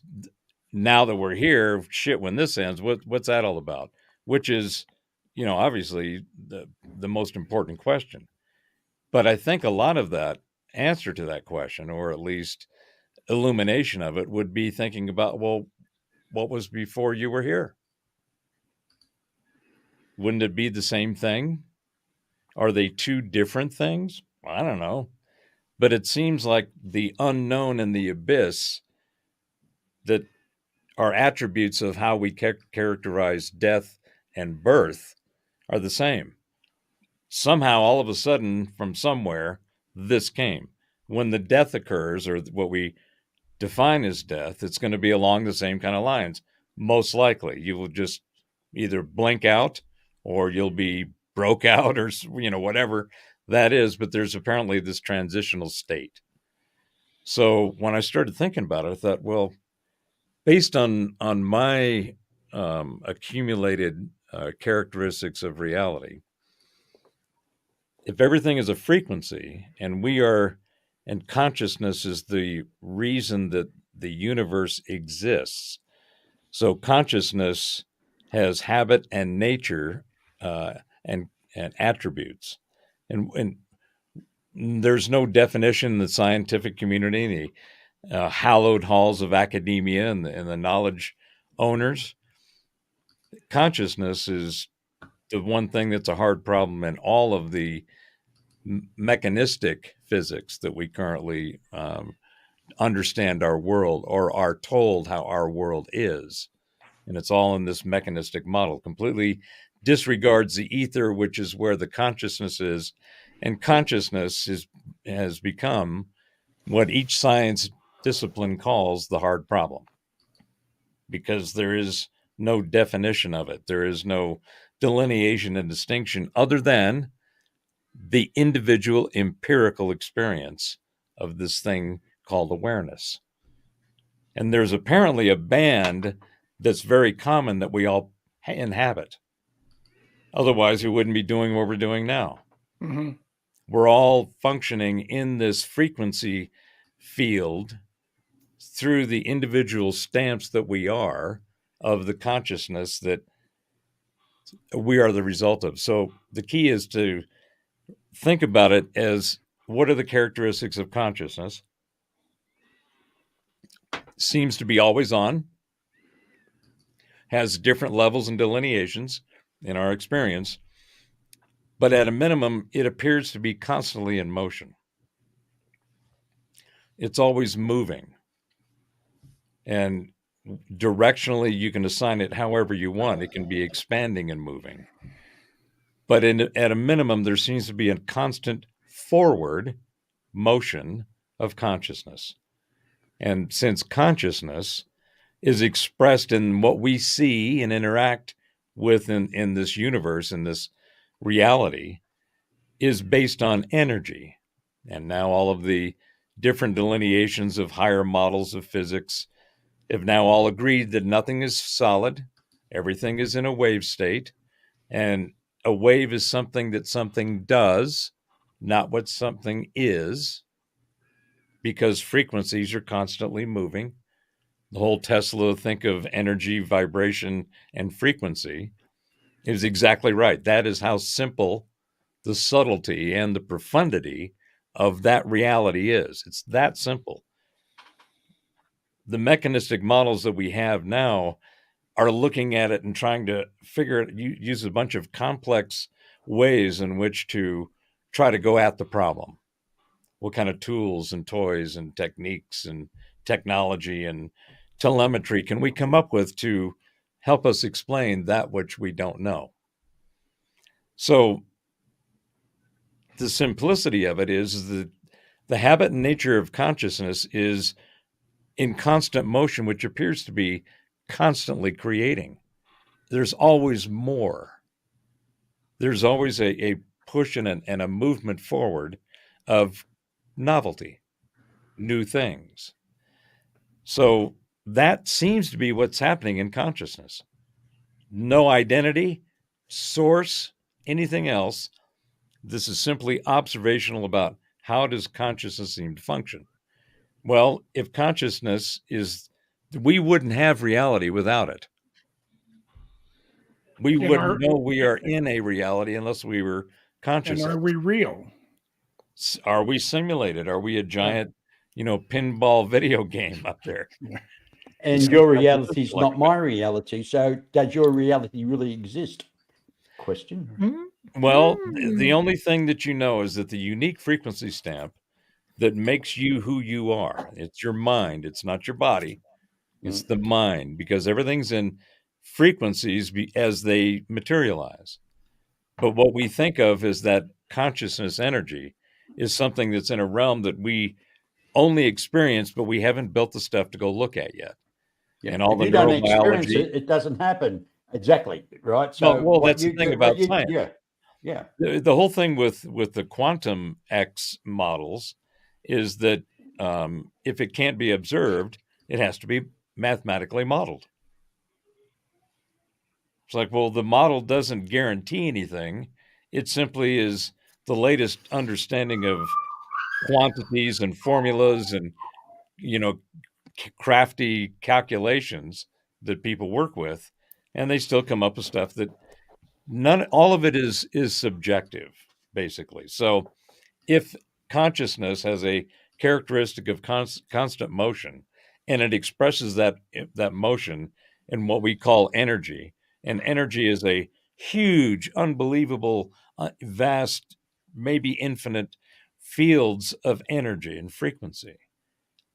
And as they happen, they happen, and that marker is left.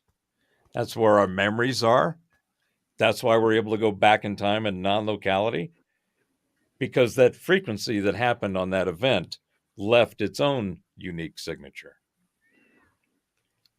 So your unique signature moves forward like consciousness, because we are the expression of consciousness at this level that's being that we're Ubering this carbon-based meat suit in this iteration of reality. And I think that has regular cycles. And the idea of what's typically referred to as reincarnation, I refer to as iterations. Because the one thing that's very interesting is that if that whole cyclical iteration is true, what's the purpose of not being able to carry that previous information forward? Who says you can't? Good question. I mean, I know I've been here before at a couple of different times, and I know that I have. Yeah, now Hardy, you probably seen the movie. You guys, maybe not, because it's not a guy movie, but Dangerous Liaisons with I John remember that. John Malkovich, Michelle Pfeiffer, Glenn Pfeiffer. Close. Yeah, Mhm. and by the way, that's the wrong way. That's my hot rod, the one up front. He's a teenager. Told you. I told Yeah. you he's a teenager. Well, I was going to man. ask you: Nice. is your ride hard to find a parking space for back there? I mean, this seems like you need a little room to park that big bird. Oh, the one behind me. Yeah, that's. They rolled that out. The Skunk Works designed that for the movie Tom Cruise. I mean, Top Gun Maverick. But Hmm. now I forgot what the hell I was going to talk about. Where was I? It's like the old thing, squirrel, and my mind goes somewhere else. Yeah. I think Robert does that on purpose. Yeah. Well, Jim and I have had just days long of conversations and just meandering off on a regular basis and just going, okay, what were we just talking about? Because there's a whole bunch of squirrels in those conversations. Yeah, well, listen, look, I've been wanting to talk about something earlier on. Look, sorry about this, Jim. But look, maybe Heidi can kind of help me on this one. Flying dreams, very common in children, right? Now, I've actually reading the other day, 3% of people on this planet have flying dreams. Really? Also, too, yes, it's very common. And then it goes back to the Native Americans when they talk about, they can set flight with in their culture where they're a bird or they're an animal that they can adopt. I'm an eagle and that's my spirit eagle, and I'm a wolf. I'm a wolf. That's my spirit, and this is what they actually see in their dreams, and so they adopt it, and that's the path they take. So I'm a wolf or I'm a bear or whatever. But the survey they actually done, everybody actually talked to it. Sorry, Jim. Everybody talks about flying dreams, and then you've got shadow people. Everybody sees shadow, and also too, deja vu. This has happened before. I'm waiting for the next thing to come along. It doesn't happen, and it's that split second. It's like you're on replay. You've lived this before. I've done it. This is what you were talking about, Jim. Yeah. Like I say, I knew I lived in France during the French Revolution, and for some reason, I worked for 5 French-speaking companies. One of them was in Quebec, but I just know that I was there, and I went to France for the first time when I was working for Safrel. And we're out in Brittany, in the western part of France, in a town called Rennes. And I had 3 of my engineers there, and we were heading towards Paris, and we wanted to get a bite to eat. And we're coming up through this one little village, and I said, I know there's a place down this. If we take the next left, you're going down about 2 blocks. There's a cute little outdoor cafe. It'd been there for 400 years. I had never been to the village before. I had no knowledge. I just knew where I was at, and that's kind of freaky, because I really feel I have been here more than once. Well, see, that to me, the way that's explained and what I was trying to communicate earlier is that if all of consciousness is expressed through energy, because everything is energy. And that energy seems to be the set of frequencies, fields of frequencies that are in constant motion. It seems to be always moving in a forward direction from wherever it was. So there's the whole idea of what's discussed in the Abrahamic and Judeo-Christian in particular theologies is that God is the creator and he created us in his image. So his image would be analogous in my model to the consciousness. Its inherent nature is to create. It's constantly creating. It created us. We have a unique frequency stamp, a signature that says, here's our expression of energy field frequencies in its unique, nicely packaged and wrapped container, and off it goes. But because it's a part of that consciousness, it's doing the same thing that the consciousness that it's in is doing, which is constantly moving. constantly creating, constantly thinking, constantly seeking, constantly in the next. We're never in the now. The now is, as soon as the now happens, it's gone, Yeah. right?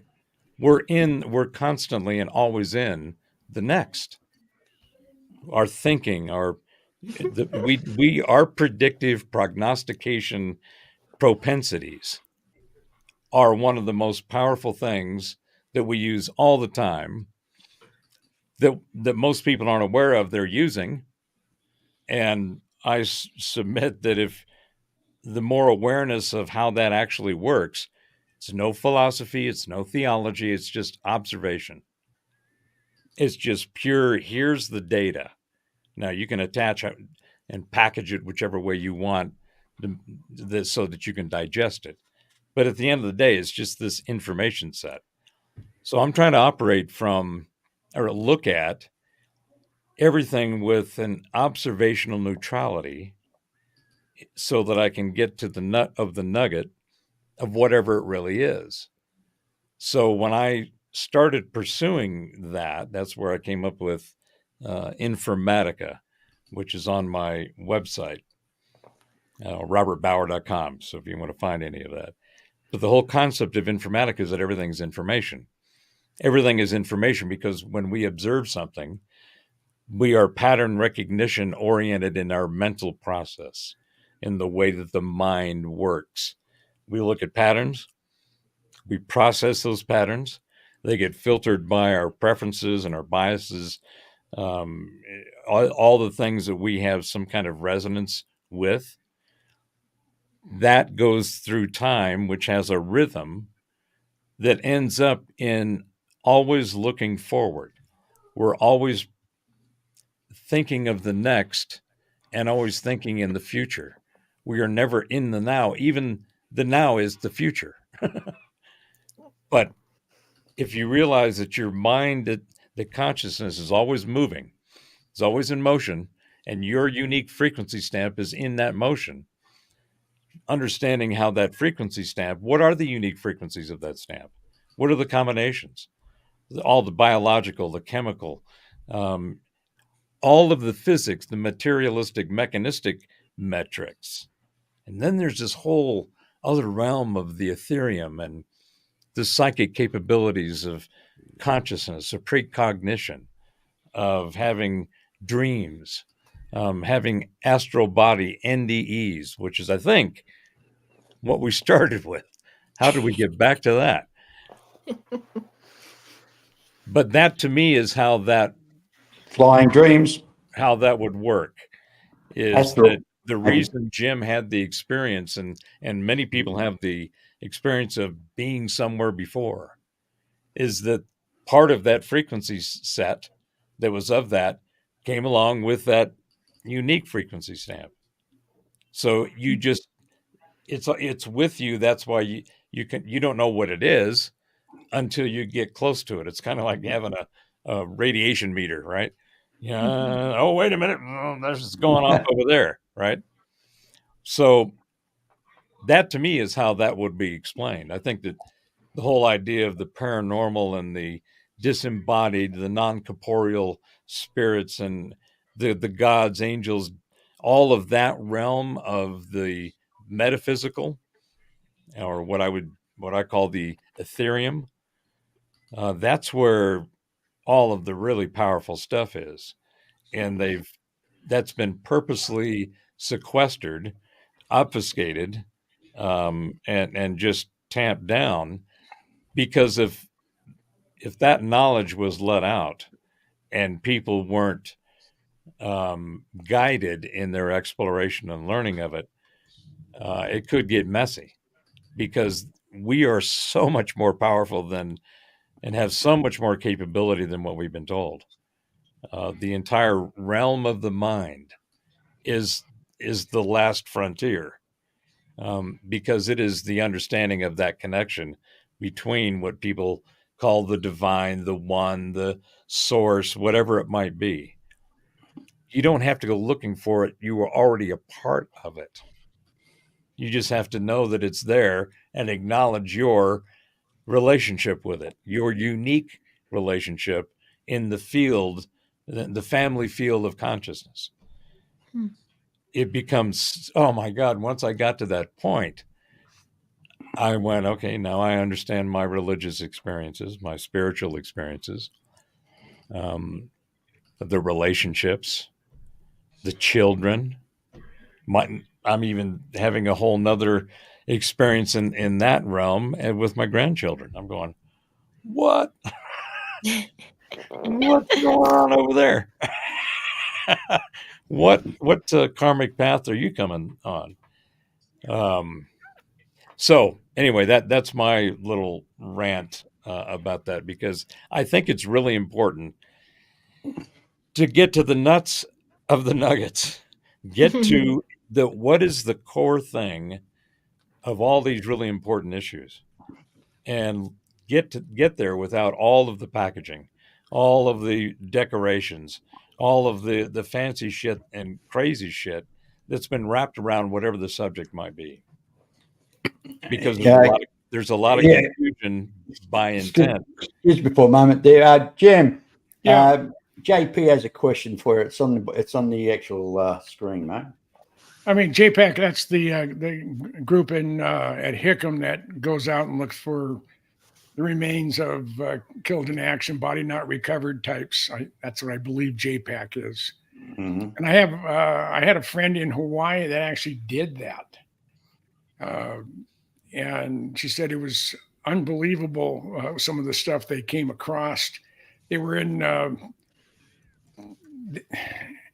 it was in Vietnam or Cambodia, one of the two, and they were trying to excavate a crash site, and they were having some problems. And she was walking through the jungle because her group was ahead of her, but they went a little bit different way, and she trips on something and she was crashing down on it, and it's a roundel from a World War II B-24 that they had no idea it was missing. They were able to identify the airplane and everything else. So if JPAC is what he's talking about, I'm familiar with it.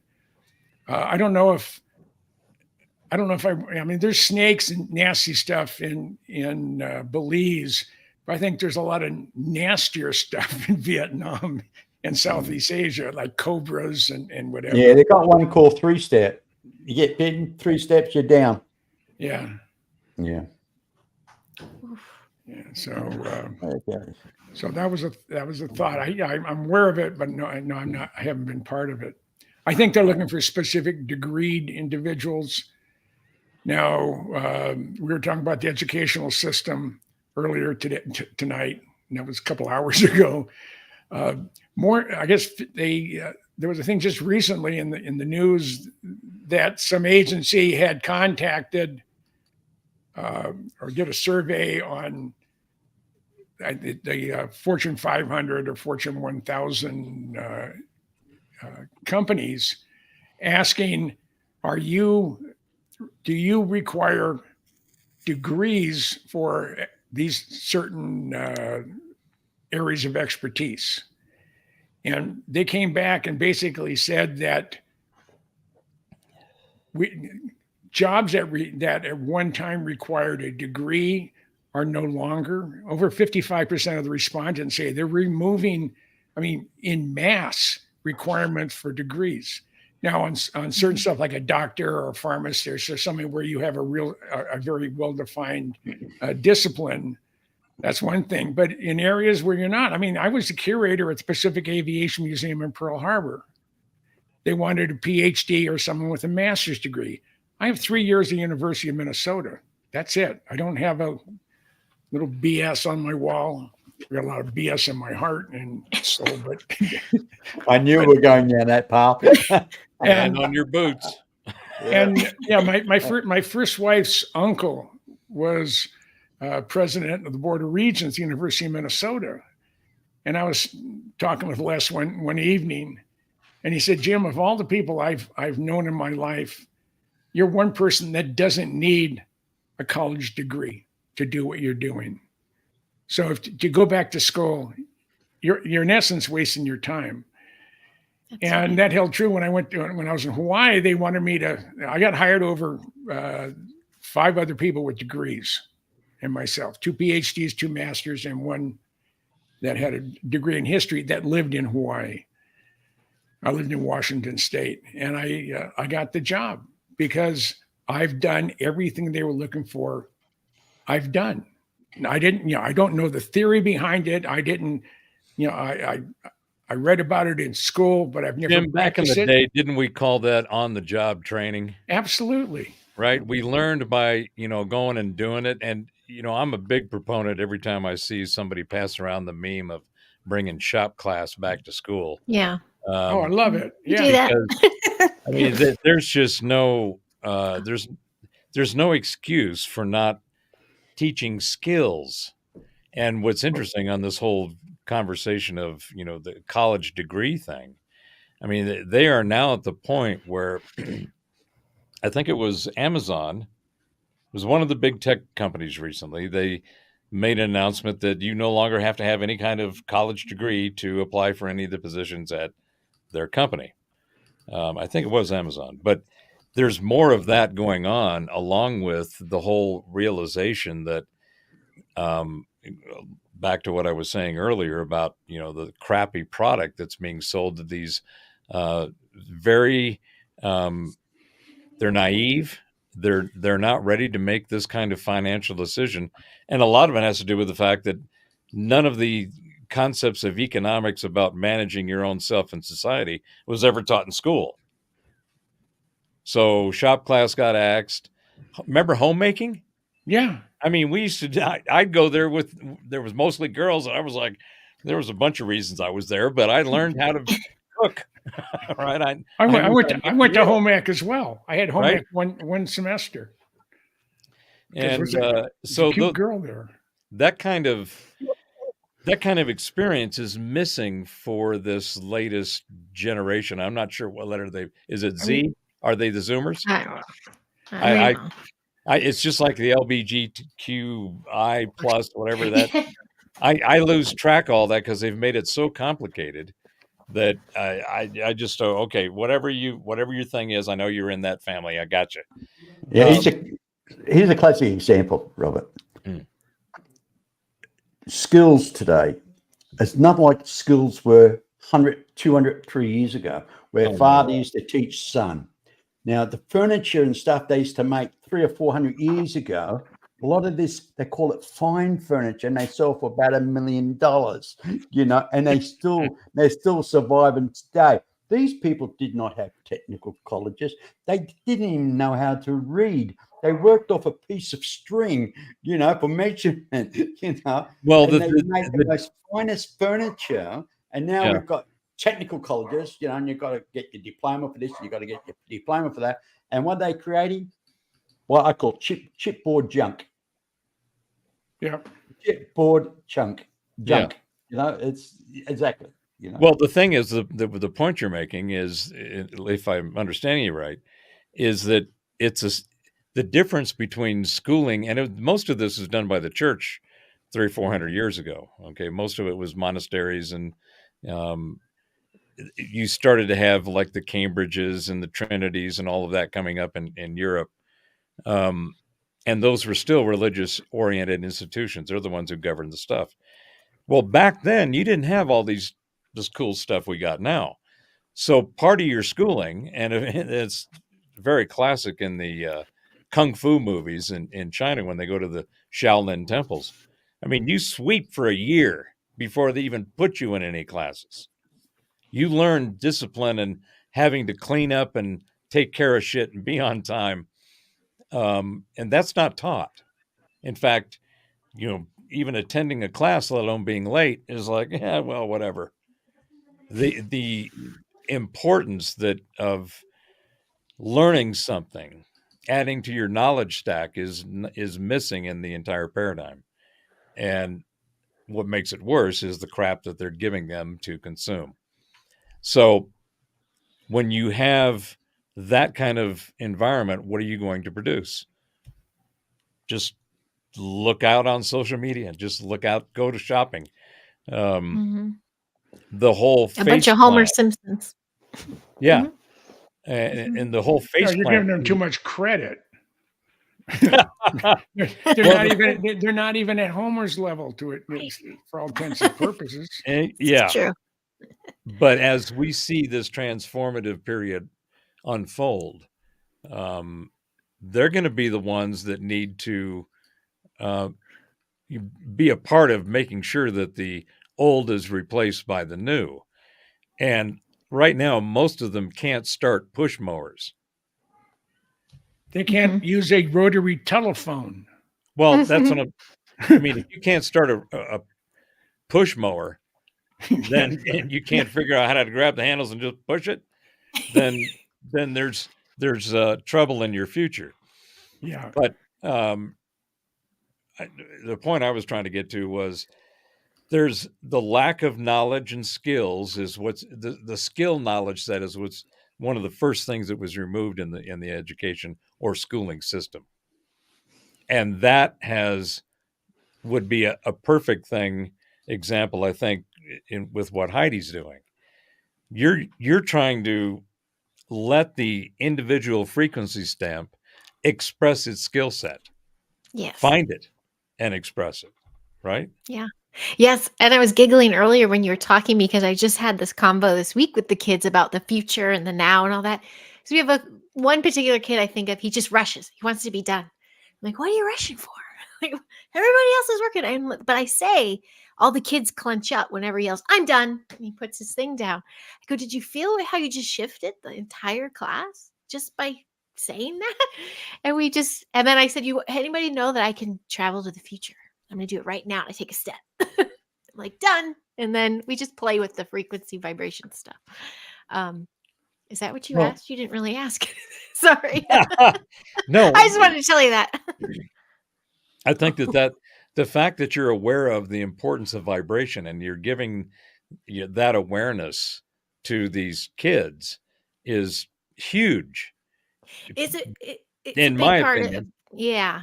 It's everything. I think it's our weekly curriculum. I tie it into everything I can.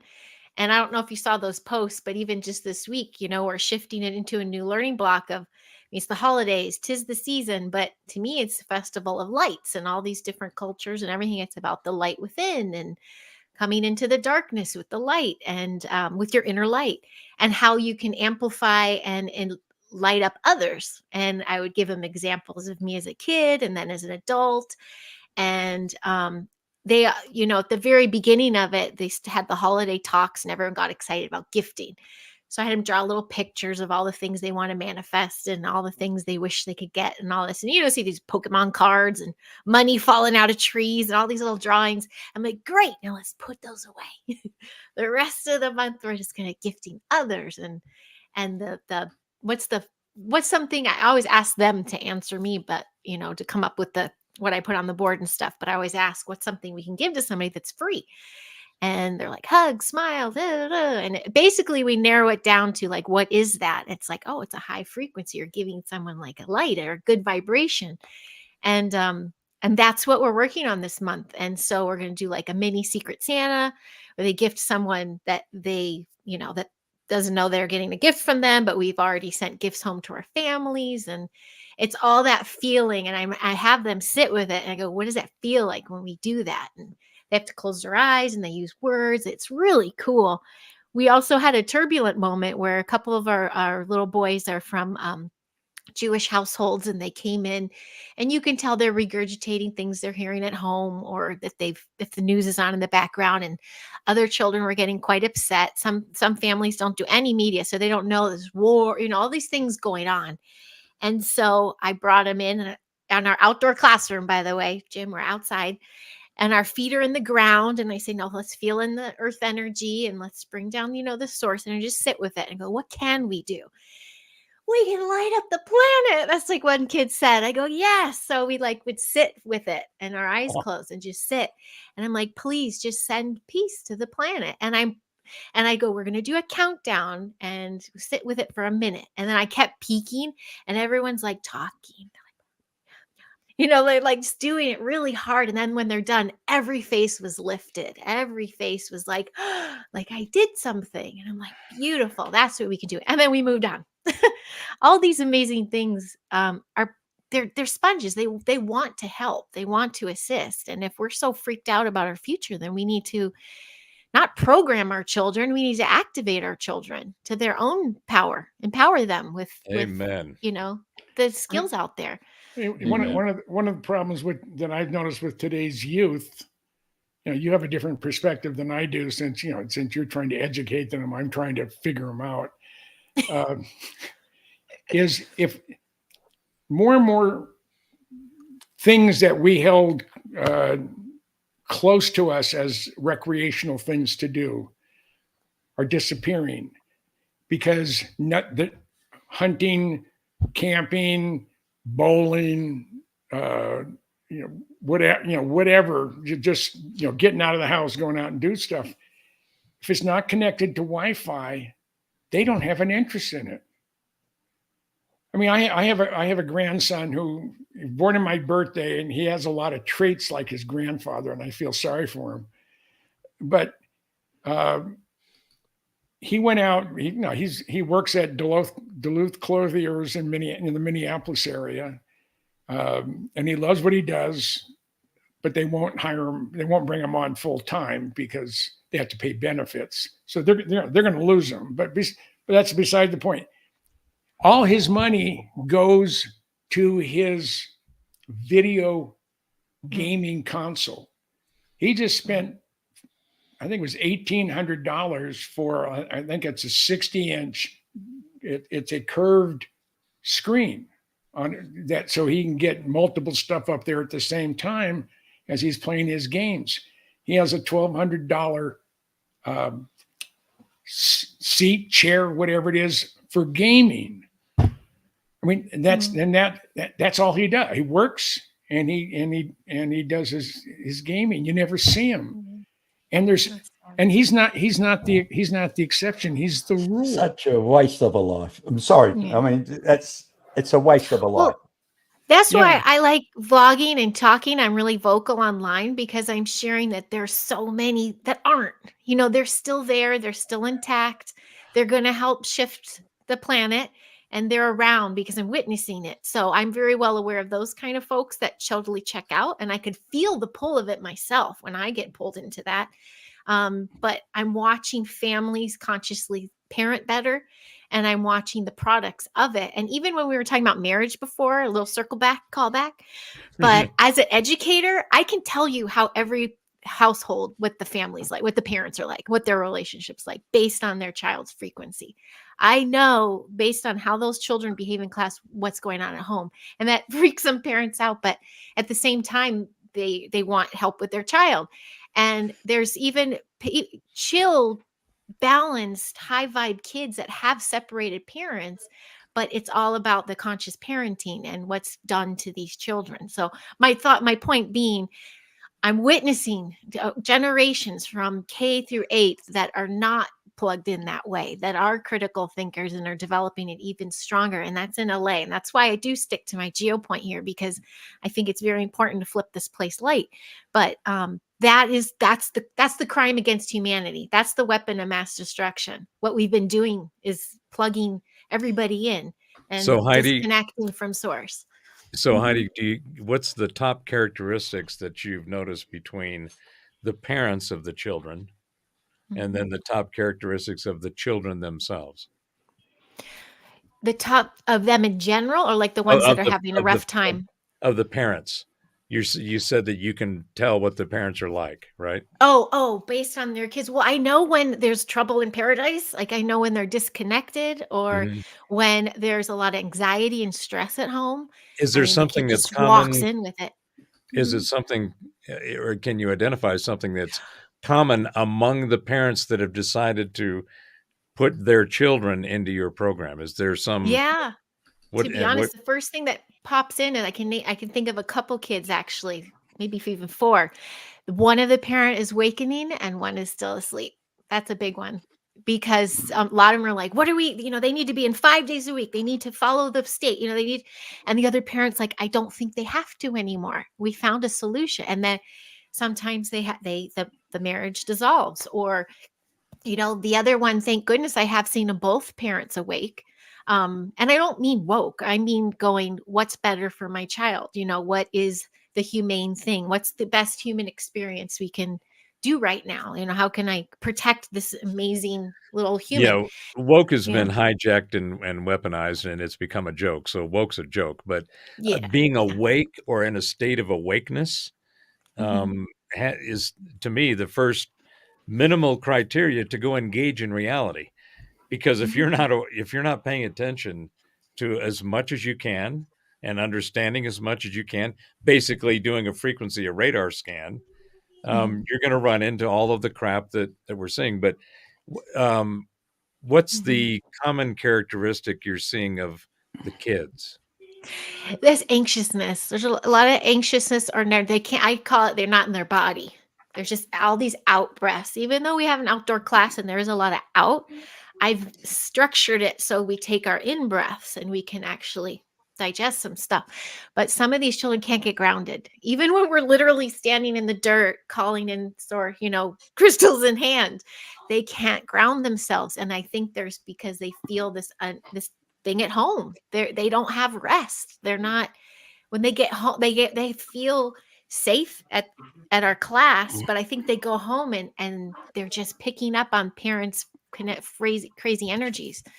And it doesn't allow them to just sit with us. They're always somewhere else, and a little like quick and jumpy and short, and not in their body, not paying attention to the now moment. I think that's a big. Yeah, what I actually find as well that parents today, we tend to say, "Look, I'll buy you this if you be a good boy or good girl. I'll buy you this." They don't teach them the consequences. I mean, we overprotect them. Oh, I won't let my kids go out to play because I don't want them to mix with the wrong people. There's drugs and everything out there. So I'll get them their Wi-Fi. I'll get them their Sony PlayStation, and I'll give them everything they want. And overprotecting. The kids have got to learn to the trip over, fall over, skin the knees. They've got to learn that stuff. It's part of growing up, and we tend to kind of say, okay, you've been a good boy today. I'm going to buy you something special because you've been a good boy. Don't bribe them to be a good boy, but reward them for being a good boy or good girl. And that's the difference. They give for the sake of giving, rather than they earned it. And that's And it's the usually problem. it's usually just to appease the parents' moment, because they don't know what to do, Well, or it's programming of what was done to them when I they were remember. young. I remember my son. I mortified some people. Like there was I in the shopping centre there with my son. He was only 6 at the time. He started going into a tantrum. I want this. I want this. And I just turned around and said, "Do I have to give you a public flogging?" and all these mums around me looked at me and went, "Oh, you say that to your kid?" Well, it worked, because my son shut up very quickly. Now, I mean, I never smacked my kids. Have I ever smacked my kids? Yes. I smacked them when they were about 7 or 8 years of age. And I've only smacked each of my children once, each of them once. And that once was right up to that moment. I'll say, I want you to go to your room, think about what you're doing. If you're going to continue the way you are, you're going to get a smack. And then in their mind's eye, oh, never smacks us. That's just a threat, Well, when they get a bit older and tougher and they can take a bit of a whack, then Dad comes in with a leather belt wrapped up, and I give him 3 big whacks across the backside. That leaves the whelp. Literally. Now, I've told you, I've been telling you for years, behave yourself, or else you're going to go. Now you've got it. And you know what? From that moment, they all remember that smack. They really, I'm a horrible dad, but they remember that smack. And the thing is, right, even now, my eldest son, I says, come on, stop it now, because if you're going to continue, I'm going to sit you on your backside. They won't play that game with me, they won't push me to that. Now I just say, go to the bedroom, go and think about what you're doing. And I tell you, after I gave him that smack, to come back about 10 minutes later saying, sorry, Dad. It only takes one. You don't have to whip them and flog them every time that's naughty. You just say, back off.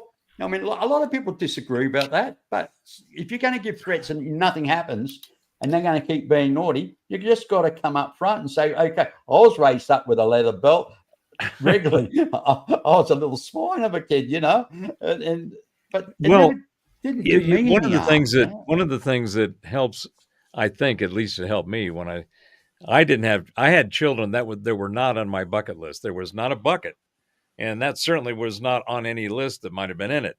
Scared to death of having kids. And I'm in my mid 60s and I'm still raising myself. I had no responsibility raising anybody else, but I ended up with 2 girls. Thought if I had kids, it was going to be boys. Much easier to manage because they'd be more like me. And I, kept thinking about that, not sure that was the right model.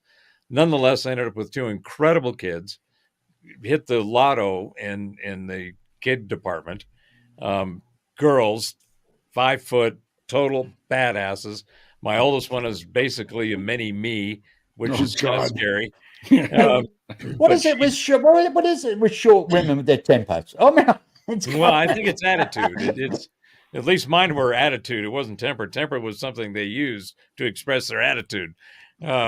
So anyway, I didn't think about that. That wasn't what I planned to do, and yet it all turned out magically. I even hit the lotto and the son-in-law draw for both of them, and now I got these great grandkids. And I'm sitting there going, did not see that coming. Yeah. That was not in the path I was paving. Okay.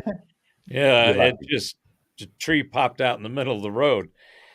And the point I was going to make was about the kids. So, yes, culture.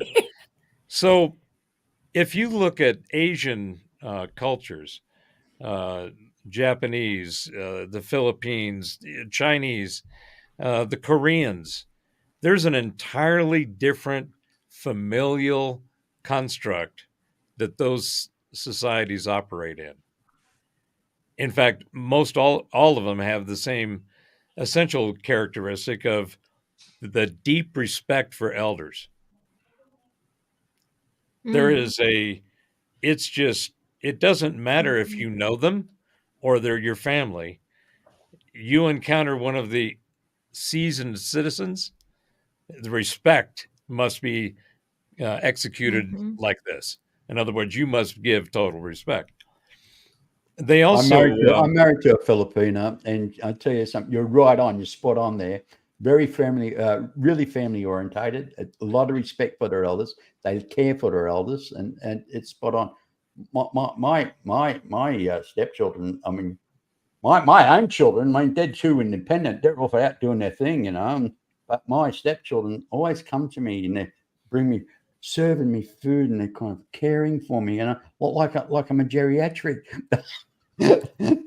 But they love me to bits, and I appreciate it. They're really great, You're right. See, there's a different attitude and a different culture about families in different cultures around the world. Ours has been, they gave us a box, the family unit. Thou shalt reproduce and make one more, at least average on the plus side on the production model, so that you're contributing to the quantity of subjects that we need to have access to for whatever purpose we're going to execute, but keep making those kids. And the whole idea of an administrated relationship that's been given sanction by the government entities is the first place where it needs to be severed. As soon as you get the government out of people having relationships, the much more effective those relationships are going to be. And I may have sounded like I was joking on the leasing, marriage and renting relationship model, but no, I'm dead serious. I think that it at a minimum needs to be introduced as an option in the system. I'm there with you. My little giant's from overseas, and when we met, I'm like, well, I don't know how this will work because I'm not going to marry you. Like, I've been there, done that. I don't want the government involvement, and sorry, pal. And I can't hire you to work for my small business because it'll ruin my taxes. Like, I was like, I don't know how we're going to do this. So he came over twice. And then I'm like, every time he left, I'm like, this is awful. And he came back with a 6-month visa and he said, I'll woo you. And I thought, yeah. But by the end of it, I'm like, you can't go back. Let's just elope. And he's like, are you serious? And I fell for that, but I'm so glad I did because lockdown happened right after. So he's here. And now he's going to be sworn in as citizen in a couple weeks. And he's good for him. filing to legally adopt my kids. So now He's my a Welshman. He's a Welshman. He's a Welshman. You know, Yes. Polish moved from Wales. Does he say boyo? Is it hey boyo? Boyo, no. Well, I'll say No. well, he's Polish. He lived in Polish. Wales. Yeah, Oh, he lived in right. Wales Okay. he lived in Wales like 18 years, but he's a big Polish man. But he's based legally on- adopting. So I'm like, that's another government thing. I didn't even get my kids enrolled in a charter. I didn't want to be involved with state or government or anything. And then I saw what I needed from the system. I'm like, I'll play the game for a little bit. So Mhm. we're playing the marriage game. Anyway, listen, adoption. look, I just want to tell everybody, look, press the little button up top there, and down below, the old like, actually, I can give a bit of a demo. Hit that one for us, will you? That one there, you see that little thumb up? Give it a thumbs up, give it a tickle, and also give the little fella, or give that, subscribe a bit of a tickle. And then he said that, give that little fella down there a tickle. I meant the subscribe. I got to keep it clean. Oh my God, where am I going with this? Yeah, Jim Goodall will turn around and say, Mr. B, you're sick. You're sick. He does send me a lot of sick stuff. Yeah, it's only because I got a sense of humor. I mean, I'll tell you something about Filipinos, right? They're loving, they're caring, they love cooking, they love spoon feeding them. The last person. Did you say you like spooning? That spoon feeding me? Spoon feeding. Right? Oh, yeah. Yeah. And the I was going to last say person that- TMI, buddy. the last person that spoon fed me was my mother until I met my wife. And then she's kind of shoving food and got to, I don't want anyone that goes, now eat it. And they literally shove food down your throat. But I literally have to watch my P's and Q's around my dear. Literally have to watch my P's and Q's. And they are, they don't understand our culture all that much. They're very embedded in their own, which I don't mind, But I go out there now and guarantee everybody's speaking Tagalog. I walk in the room, they'll still keep speaking Tagalog. But fortunate for me, I can't speak it, but I'm beginning to understand it. And that's scary. That's scary. I can't speak Tagalog, but I'm starting to understand it. And it's like, whoa, this is whatever it actually does. It does my It's so hard. my psychic. It does it all for me, But That was so pretty hard. cool. I want one of those. yeah. Hey, well, if you look at top and you see the little green camera on the No. top of your screen, you'll see the yours. way at the top, right next to your name. Anyway, you see a little green screen, little dot there. You go down there and it goes to reactions. You got a lot of little features in there. I can do fireworks, Ah. right? I can do all these party things, Well, Oh, I can even make it rain. Yeah. And then I can shove out the hearts, you know what I mean? I can do it all there. And I can give it the thumbs down if I want. No, don't give it thumbs down, everybody. Give it the old thumbs up, Come on, that's it. And I got balloons there. So it's party time. So all these little features. It's a wonderful little thing. It's nothing to do with the actual it's separate to the actual StreamYard. It's part of the system, I think.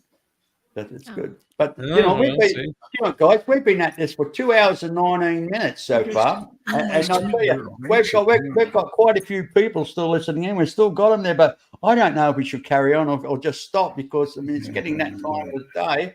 Well, what do you say? I'll leave it up to the board. What do you think, Jim? Have you had enough for today, mate? Jim? Have you had enough? I'm back. Yeah. Have you had enough for today, or do you want more? more The wrong question to ask him. What about you, Heidi? Can you carry on, or you've got things to do? Maybe I'm going to tuck kiddos in soon, but I can always just say goodbye in a bit, maybe 10. Okay. minutes. What about you, Robert? How do you feel? Well, you know me. Anytime I've got a gap to go flap my yap, it's I'm stepping Oh in. well, I tell you, we've got 38. We've got 38 people looking in on us at the moment, so we may as well keep them there. Well, I mean, I usually only have about 4, 5, 6, Yeah, 7 we have to people. think about Yeah. think about the other people who don't have anything to do tonight, That's which- right, and which we are a part of. But the only reason we're doing something is because it's here. The rest of the folks are going, didn't have anything to do tonight. Let's see what these yo-yos are yakking about. Yeah, as long as they like and subscribe, that's the important thing. You've got to like and subscribe. And hey, Heidi Pope's got a new podcast coming up soon, I believe, and I've got to work on her. I've got to work on her intro for her. So I promise I'll do that. And my So- cheerleading, because I think I've given like 9 different titles and So all my what direction- personalities. So what? So you after something like this where everybody can just get in and chat and da. We can all come over to your show and drive so everybody wonderful. crazy. Yeah. That's so we- great. yeah. I used to, but I used to always. What? Sorry. Mhm. Yeah. Oh, no. Good idea. Well, can come yeah, and- I love we the come high and- vibe. We can hang come and notes. and we can all come and harass you. Take over your show, and then you can sit back like me, and just watch the show unfold. It just Let the it balloons just happens. go. It just unfolds. Yeah, it just unfolds. Hey, great guys. Look at Jim. Like, mate, he's the cherry on the tree, on the cake. This guy, Jim Goodall, mate. He's always got something to talk about. He's always interesting, really interesting. And I think Robert will agree with me there. And then we've got our new resident, Gerald. And I mean, he's the one on the side, kind of playing. Is this for real? He's trying to contemplate whether he should come back. No, he loves it. He loves it. He's enjoying it. I know. Gerald just turned around and said, I've got to go. I've never, I don't like joining any types of groups. Usually I can last a year as a volunteer somewhere or an interest group. But I fell into this, the abyss, I guess you call it, of things that go bump in the night, UFO stuff. And it's led me to you guys, and I absolutely love it. I feel right at home. I feel this is where I belong. Normally, by now, I wasn't involved in this group at all until March of 19, and I sort of fell into it by accident. My friend Michael Schratt was going to be in Phoenix. I live here in Tucson. He was going to be at a MUFON function, so I thought I'd go up there and see him. And next thing I know, I'm here. And it just... Hey, Jim, you'll have to, next time you talk to Michael Schratt, you drag him on the show and we can give him a hard time. I mean, I talked to Michael, but so since he moved back east, I don't talk to him every day. All right. Because I usually don't think about calling him until about now. And it's 10:30 here. And it's gonna be 12:30 there. And he says, you can call me anyway. I said, well, no, I just it's just not cool. So, but Michael's like my kid. And I think the world of what he does. No one. Excellent researcher. No one does what Michael does any better than Michael. Michael's the absolutely best at what he does. And there isn't anything about UFO crashes or retrievals that he isn't familiar with. And the other wonderful aspect of Michael Schratt, I don't think he's capable of telling a lie. And in today's world, that's really quite a statement and a half. I really admire his work there, Jim. I really do. Well, it's not necessarily work; it's an absolute obsession. Okay, he was for the last 25 years. Every weekend on his own nickel, he would fly somewhere or drive somewhere to interview an abductee, to talk, to see a collection of UFO materials, to track down this, to interview this person, that person. I mean, he was every available dollar he had went into his passion, which is gathering as much information in one location of all the UFO events of the last 1,000 years. And he's, I don't, Heidi, have you ever seen Michael on the air or Yes, given I do talks? know. I'm familiar with that name. I'd like to say I'm a contactee and experiencer, so I follow those names. Okay, because Heidi, you have a contactee experience? Yeah, I'm a kid. I had kid issues. I mean, yes, that's kind of how I started talking on some stuff. Join the A club. couple Join the club. instances. Yeah. Is Yeah. it something that you share? Oh yeah. I mean, I didn't want to interrupt Jim. Can you give us that little? I can rant. I've heard Yeah, I'll give Jim you a talk for nugget. hours. Yeah, as long as it's not a turd on the table. Yeah. I'm sorry, I couldn't help that. I couldn't help Pick it up by the that. clean end. Huh? Yeah. Yeah, I'd like to hear your experience, Heidi. That sounds amazing. Yeah. It's just Yes, massive. here goes. Thank you. Did you hear the dog? Yeah. He's like, oh, she's gonna talk about it again. But it was really there's a chunk my early childhood, which is so ironic, Jim. I had my first 5 years of my life in Houston. Total don't remember anything. And then we moved to the Pacific Northwest, and that's where I started encountering a Bigfoot sighting, like little fairies in my backyard. And I had those kind of experiences that my mom was like, oh yeah, that happens. It's multidimensional beings. And I was introduced to all that stuff that way. And then we moved back to family roots in the Midwest, northwest suburbs of Chicago. And then from there, we had a home summering in Wisconsin, up in Door County on the Bay, where my dad was born. All three of my siblings, we all were conceived there. And when we started staying up there, I was 12 till about 16. I went through a lot of issues at night, a lot of night terrors, a lot of white lightning, a lot of sleep paralysis, just a lot of stuff. And there's so much contact up there. It's a hot spot. And my mom was also a contactee. She'd have missing time and missing nights. And so when the two of us were up there, and then she'd see figures in the house and stuff. And so I went from like, I have a routine that I put myself to bed at and I still do it. And I had also gotten into Whitley Schreiber at the time and read Communion. So my whole experience of the fairies and the magic of it all went to like, what? And then my 30s, I started studying, more of what was going on with the government projects and everything, which I feel there's a lot of activity in the Great Lakes. And I'm like, was this a good experience? Was this a bad experience? Let me, I'd like to ask you a question about you said that there was essentially a progression of these experiences, right? Uh-huh. Mm-hmm. And so each one became more in that realm of the mystical, the magical, and et cetera, like the fairies, right? Mm-hmm. So what was that? How did they manifest? How were they expressed that made you? I've heard the fairy thing before myself. I've heard that you called them fairies. What was that? I called them, my mom probably gave me that word, and I did have a room decked in fairy stuff. But to me, we lived on a hillside in Portland, and our yard was basically just the hill. So to go out to play, you were just climbing in the mountain and like hanging from the trees and things. So I made little tree houses. But to me, it was like orbs of light, like little golden orbs of light. And I always felt a presence, basically, because I was always talking. Like my sister, we did hang out all the time, but we spent a lot of time by ourselves. And everything was outside, or I would either be outside or in my room. I loved being in my room. Like if you to reprimand me and send me in my room, it was like, yes. Like don't make me come out.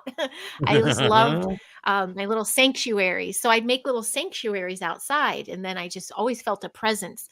When the presence went dark, I feel, and I shared this on one, is like an epiphany. I'm wondering if it's because I read Communion, it changed my perspective of those feelings and experiences to like terror, I don't know, but it was pretty terrorizing for the sleep paralysis. And then, my mom confirming, going, yeah, I saw ships, and there's a lot of activity up here. And I was like, what? And then when I read about the hybrid program and stuff and issues with my mom and I regarding it, it all started resonating. I started studying that kind of stuff.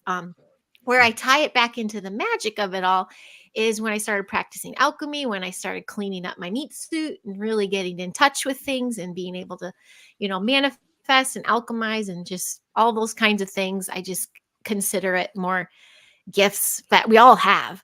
And I'm wondering if that's what I was playing with as a kid, playing with the flowers and the flower fairies and all that kind of stuff, whether they were there or not, maybe.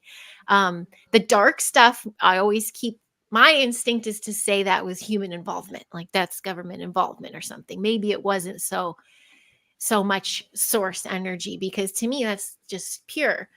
And this seemed dark. And so, but it all makes sense though too. Like there's so many things. When I did a year of raising starseeds with Abby Lynn, and that was fascinating to me because we brought on everybody we talked so much, such a big range of stuff that I was getting activated all the time. It's I was only vlogging for maybe 2 years, and then I did that. So I was really getting used to this kind of thing. So I was really like on the show, but like watching guests like, like that was me, or, like I was really like taking notes, and I'm like, this is crazy cool. And then it opened a whole nother can of worms.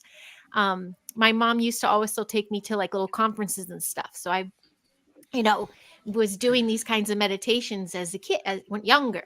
So the fact she didn't poo any of this knowledge made me believe and dive deeper into it. And I think that's how I started exploring those kind of things.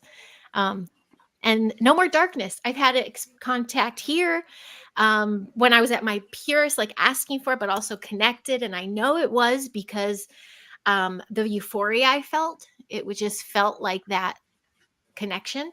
And then Pacific Northwest, I got to go up there again, and I just felt that presence again. I was back in Door County where the dark stuff happens. My sister lives there. She has a great place there. She's bringing the family back, but I don't feel those things anymore. And I also put a lot of protection around my daughter, because she was the age when we went back of when I started getting these nightmares and all this stuff happening. Just in case those underground entrances, opened up or something. So, and what's funny is some of the kids, I was just going to ask sorry. you, you said you were a contactee, right? Okay. Yeah. Mm-hmm. So, and what you mean by that is these encounters that you've had that you're talking about, right? Mm-hmm. That's what I feel like they're the more, experiencer. I say contactee because of where I went, where I felt like I went. Some of the latest I've been getting told from community members, oh, it's recall, you were in a program, and it's these recurring kind of visions and dreams. And I'm not sure how I haven't quite unpacked it because I've been focused in the 3D. So now I'm trying to say, how can I bring that feeling of a multidimensional kind of experiences into my 3D? And now I'm on tangent now. So as far as contact, yeah, to me, that's my contact, my mom with these the lights and the ships and the missing time. And then the nighttime, I'd wake up in the morning. I go, why was the storm? And she goes, what storm? And I go, it was white lightning and all this stuff in my room. And I mean, this is all my speculation and how the timeline I put it together, but it seems a little sus. You think there might have been some intervention and from some source or path? Back on the fairy thing, you said that they were like little golden orbs. And that's the most recall I can have about it, if that makes sense, as well as just this feeling of a lot of little creatures around. Like I just felt always these creatures. And then I went to this little school where I jumped schools, but this one Catholic school we had to go to for a little while. The recess, I just didn't like people. And now I do, but I didn't know how to balance the energy. So I was really like, I just picked up on everything. So I found a hollowed out tree, And I would sit in the tree and watch recess. And I was so fine. The teachers were worried about me. I'm like, no, this is great. I'm having the best recess ever. I'm just sitting here. But then I remember the little lights. And I have to call back, though. In 2022, I went to a conference in Grafton, Illinois. It was the first one of Journey to Truth. And I stayed in my little cabin. And I was having a lot of situations there. I had 2 gallons of water. I couldn't stop drinking water, and my lips were dry and falling. Like all this crazy stuff was happening to my body. Kind of like what you said, when you're around something like radiation, you're going to react. My body was reacting so crazy over there. And then, I had a couple readings. I had some fun little things like hippie woo woo stuff going down. And I went into my little room and I go, you know what? I want to call it in. I want to have these experiences again. And I walked into my room and there were like thousands of little golden orb lights everywhere. And I went and I go, is this for me? And it was like a boop, boop, boop. And then they all left. And I'm like, I'm sober, so I don't know what's your all take on this. I've seen so many shows with all you guys, so I don't know how you want to pack Well, that. to me, that's basically what you are, an active participant and member of the woo woo. What is considered the woo, Yeah, right? pretty much. So, Yeah. because people that are in the woo are pursuing the knowledge and these experiences, and are having these experiences where it's like, wait a minute, that had a very surreal component to it. It felt real, but then it didn't.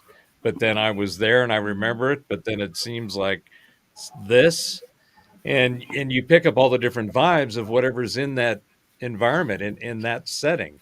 So you saw what you interpreted kind of as like a golden ball of energy of some kind or something. And then there were other entities that didn't feel so good, that had some kind of negative energy about them. I haven't had, with as much pursuit of the spiritual and the different people that I've encountered along the way that have had a lot of these experiences, I've never had another entity experience. I've had a flow experience. I've had a buzz experience.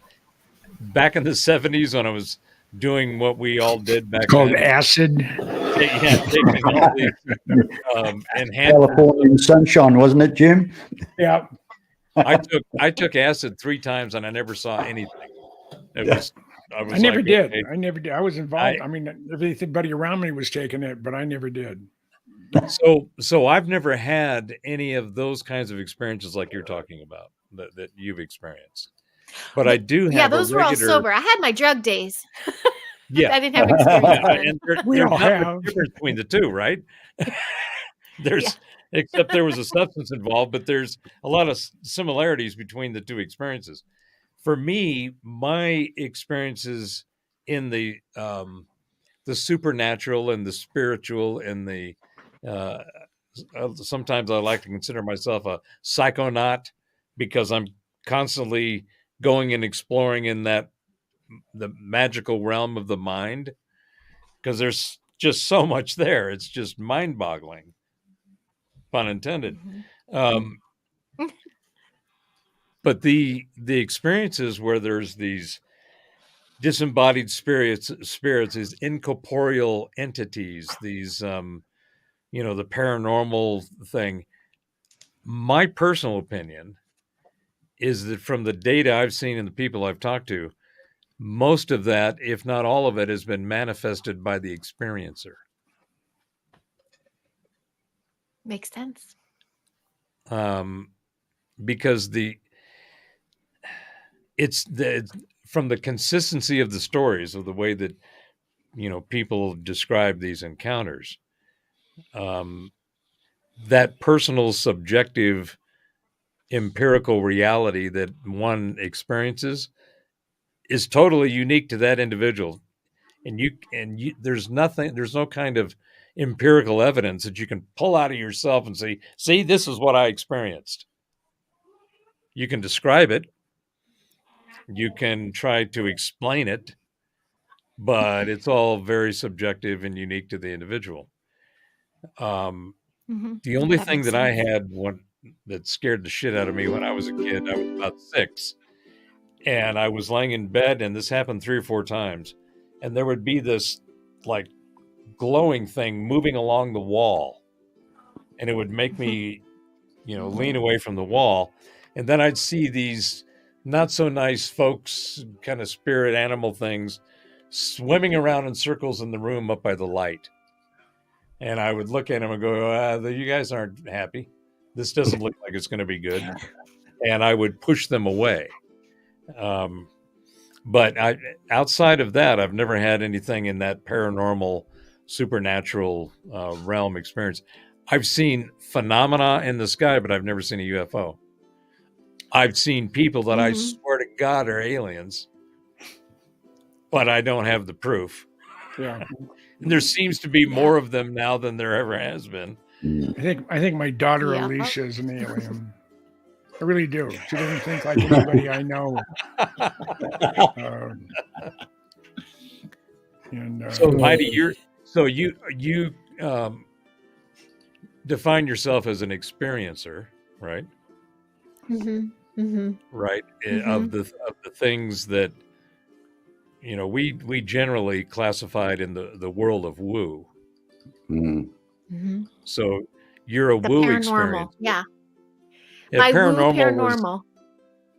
Well, yeah. the guest I had on last night, Eric Mitchell, he actually described his experience was it's like you described a small orange orb, and this little orb grew to the size of about 50 feet in diameter. It just expanded above him, and of course, with him, it hit him like a beam right in the head, which made him hit the ground, and he was convulsioning and vomiting and stuff like that. And even today, he's been a lab rat a few times at some universities.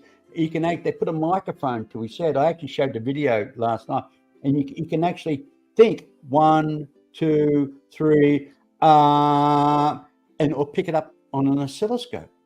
You can actually read what he's actually saying with a normal microphone. Bang, put to his forehead, and that was a weird experience. And he'll be coming back on the show again. Apparently, something's going public with him in about another 4 or 5 days. Apparently, he's doing some tests at a renowned university in the States. Apparently, it's all hush hush at the moment, but don't know what. Top scientists and that are prodding into him, sort of thing. So he's been a lab rat again. So very interesting. And orbs, yes, is a common fact. It's not the first time, second time, or third time. I've heard so many about orbs and also fairies as well. That's a classic one, fairies, and more so with women, more so than men. With men, like with myself, my good friend John Yost, who's sick at the moment, which anybody out there, if they see, donate to John. He's battling cancer at the moment, John Yost, and GoFundMe. If you see it, I'll post it later on my show, on my page, and go and fund John. Well, when John and I met for the first time, he said, "Have you seen my documentary?" I said, "What documentary?" I didn't even know he was a movie maker. And he says, "Oh, it's about abduction." And I says, "Oh, yeah. And I says, "I've been abducted." And he says, "Yeah, tell me what happened to you." And I explained to him, I told him what happened to me. And he says, "Oh, you've got to watch my documentary." And I says, "Okay, where is it?" He says, "It's on Amazon Prime." Well, I couldn't get it because I'm not on Amazon Prime in the US, and it wasn't available in Australia.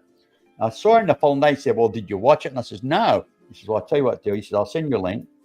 He said, "The password's to my vault." He says, "The password's good for 24 hours. And he says, watch the full documentary. And I did. The following day, John kind of contacted me. He says, did you watch the documentary? And the first words that come out of my mouth, excuse my language, I said, "You're a wanker." That's what I said. "You're a wanker. You knew, didn't you?"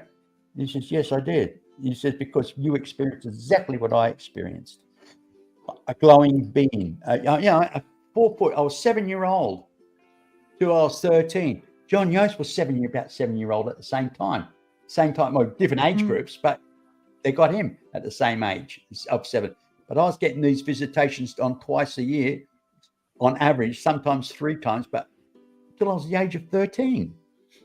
And when I watched his documentary, no joke, every hair and just came up on my neck. And I thought, I'm not freaking mad at all, because my father used to say, forget about it, you just got an over imagination. My father knew. He told me later on in life, I knew what you saw. I saw it myself. I wasn't going to scare you. He's an ex-Royal Marine Commander. At the time, he says, suck it up, son. It's your imagination going not crazy. That's what he told me when I was young. Yeah. And he admitted later on, so... so weird and wonderful ways. Well, I've got the music on there, guys. You know what that means, don't you? There's music. Are we being thrown out? It's like, yeah. Lights are coming on. Yeah. Well, I got to say, Heidi, it's been an absolute delight chatting with you. And getting a feel for who You're you the are. same. Thank you. Hey, we've got to get it back. What do you reckon, Jim? Right? Thank you. We've got to have Woohoo! Heidi back again. I passed. Yes. The test. Hey. We'll have to make a spot for you here now. You're done, girl. Hey, And then we'll come I got over- some we'll come submarine over to yours. pictures for you, Jim. You do? Oh, yeah. Oh. Yes. Yes, I do. But yeah, come play. Get that intro going. Anyway, Thank you so much for listen, thank you for letting me play. It was great, Heidi. Thank you. All right, Very it was much. Lovely a having you here. delight. It was a delight having you on, and you're a delightful person. Thank Unlike you. somebody else that's here, but he lives in Australia. so it doesn't count. Well, at least Heidi's changing the world one mind at a time. Yeah. I'm Mr. B's, polluting it. especially Mr. B's truth seekers that kind of tamed the language down a bit. Yeah, but it's been a fun almost 3 hours. That's usually crazy. the typical time that Robert and I talk, just him and I. And Wow. one of the reasons I feel so comfortable in this environment, this group of people, is we're all transmitting and receiving pretty much on the same frequency. There's some people you talk to and you might as well be talking to a wall, or you might be talking to your worst mother-in-law, one of the two. But this group, I feel so comfortable. I feel at ease. I'm a pretty confident guy anyway, but there's nothing up there that to say, oh well, maybe we should not go there. My idea is, hey, let's go jump in with both feet. We relate. That's the magic word. Yeah. We relate. Relate is the word. Yeah, there's And a shared vibe that we all have, which is great, because you can get in there, everybody gets to go in and pull on a string and see what comes out, right? Yeah, and You half the don't know time what they kind of take music you're gonna make. half the time they take the piss out of this old fella here. Yeah. But anyway, So- listen. Yes, Heidi, thank you very much for joining us. Let's do it again. Hey, welcome anytime. I'll just let you know you're available, and if you are, well, you can come and jump on. And Jim, Yes, thank sir. you very much, sir. It's always a pleasure to have you here, mate. Yeah. You can thank my wife Rosemary Thank for you. not having no objection. She says, well, I guess I'll just have to talk to the dog. Okay. Thank you, Rosemary. Yeah. And thank my dear wife, Mary, for she doesn't believe in this stuff, but she's very supportive just the same. So I've got to thank my lovely wife, And Gerald, man, you've been quiet all the way through there. Hey, it's nice to be in a show, be part of it, and just enjoy it, just to sit there. If you wanted to say something, you can say something, Yeah. Well, Oh, if I would have had something any more to interject, I would have. But you guys were just right on top of every subject. There wasn't nothing more to add. Hey, Yeah. guess what? We should have a show, guys. Hey, where we can agree to disagree. Let's get into something where let's kind of say, hey, that's bullshit. Excuse my language, but Oh, it's you, nice. you want the Oh, big stinky turds on the table. That's what you're oh, talking. mate, look, I want to let's bring up the subject. I want you to say something like, I disagree with you, B. That's full of shit. No, I mean, I'd rather you say that than just go, Well, you Yeah. need to tell us. No. You need to put that request in before we start the show, so we know. Yeah, I will. Well, in future, and you're allowed to agree to disagree. I mean, as long as we're friends. Hey, we always will be friends. And this is what it's about. It's honesty from the heart. And we've all got an opinion, and our opinions. Your opinion counts. Even if I don't agree, it still counts. yeah, but Terry, you got to realize that opinions are like assholes. Everybody Everybody's has. got one. Yeah, but I want to be the pile in the house that I can annoy him. Anyway, I know I'm going to talk to your characters, before Christmas. But Heidi, if I don't get a chance to talk to you directly, you and your family have a wonderful Christmas. And Gerald and Terry and Thank of you course, very much. You the same. professor. Yeah, I You just too, Jim. this is just a delightful group. I enjoyed tonight. I really did. I enjoy every night, but this was a fun. Almost 3 hours. Almost. yeah. Couple Hey, of we've that still, with- got 30, we've still got 32 views there. Hello, we have 32 views. Yes. Hey, don't forget to subscribe, and you can enjoy more of these shows. And give us a thumbs up, and tell your friends to come along and join us. And more the merrier. And on occasion we will have open doors. So when we're right into the nitty gritty, if anybody wants to say we're wrong, come on board, show your face, and say it to our faces, and we can say, yes, I hear you. Now piss off.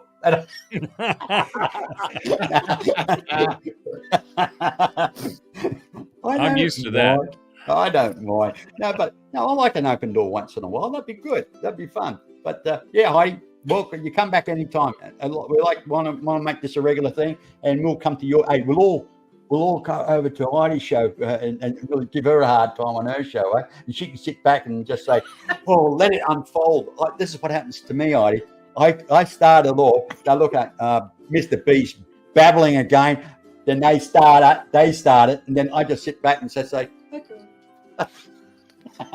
He has it all planned. I'm not silly, mate. And Robert, thank you very much, kind sir. As usual, my friend. Well, it is always my pleasure. I always feel privileged when I see a crack on the door and I can get in. And Me too. I like to go in there and stir the pot a little bit because, I don't get out much, and when I do, I go stir up as much mess as I It's can. a shut in. Then I go home and watch it from afar and eat popcorn. Well, I'll tell you what's going to happen soon, mate. I'm taking my GoPro and I'm going fishing, so you're going to be getting a lot of live streaming from me. Well, actually, I might go live streaming while I'm going fishing. So you'll say, "Oh, that's what Rockingham looks like. Oh, look at Mr. B. Isn't he fat?" And somebody said to me the other day, "How come you always wear black t-shirts, B?" And I said, "Because it hides my man boobs." That's Well, I hear I've got a marshmallow tummy here, a chubby tubby.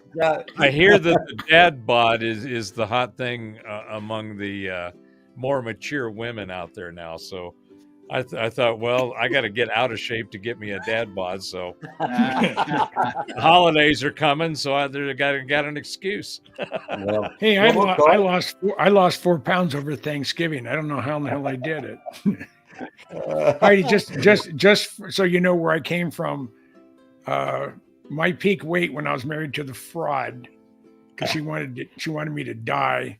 I was 375 pounds. I'm at 205 I'm at 205 right now. Wow. Yeah, I lost 115 Good for pounds in you. 5 months. My subconscious knew that I was going to have to go back in the open market. My conscious mind didn't know, but my subconscious mind did.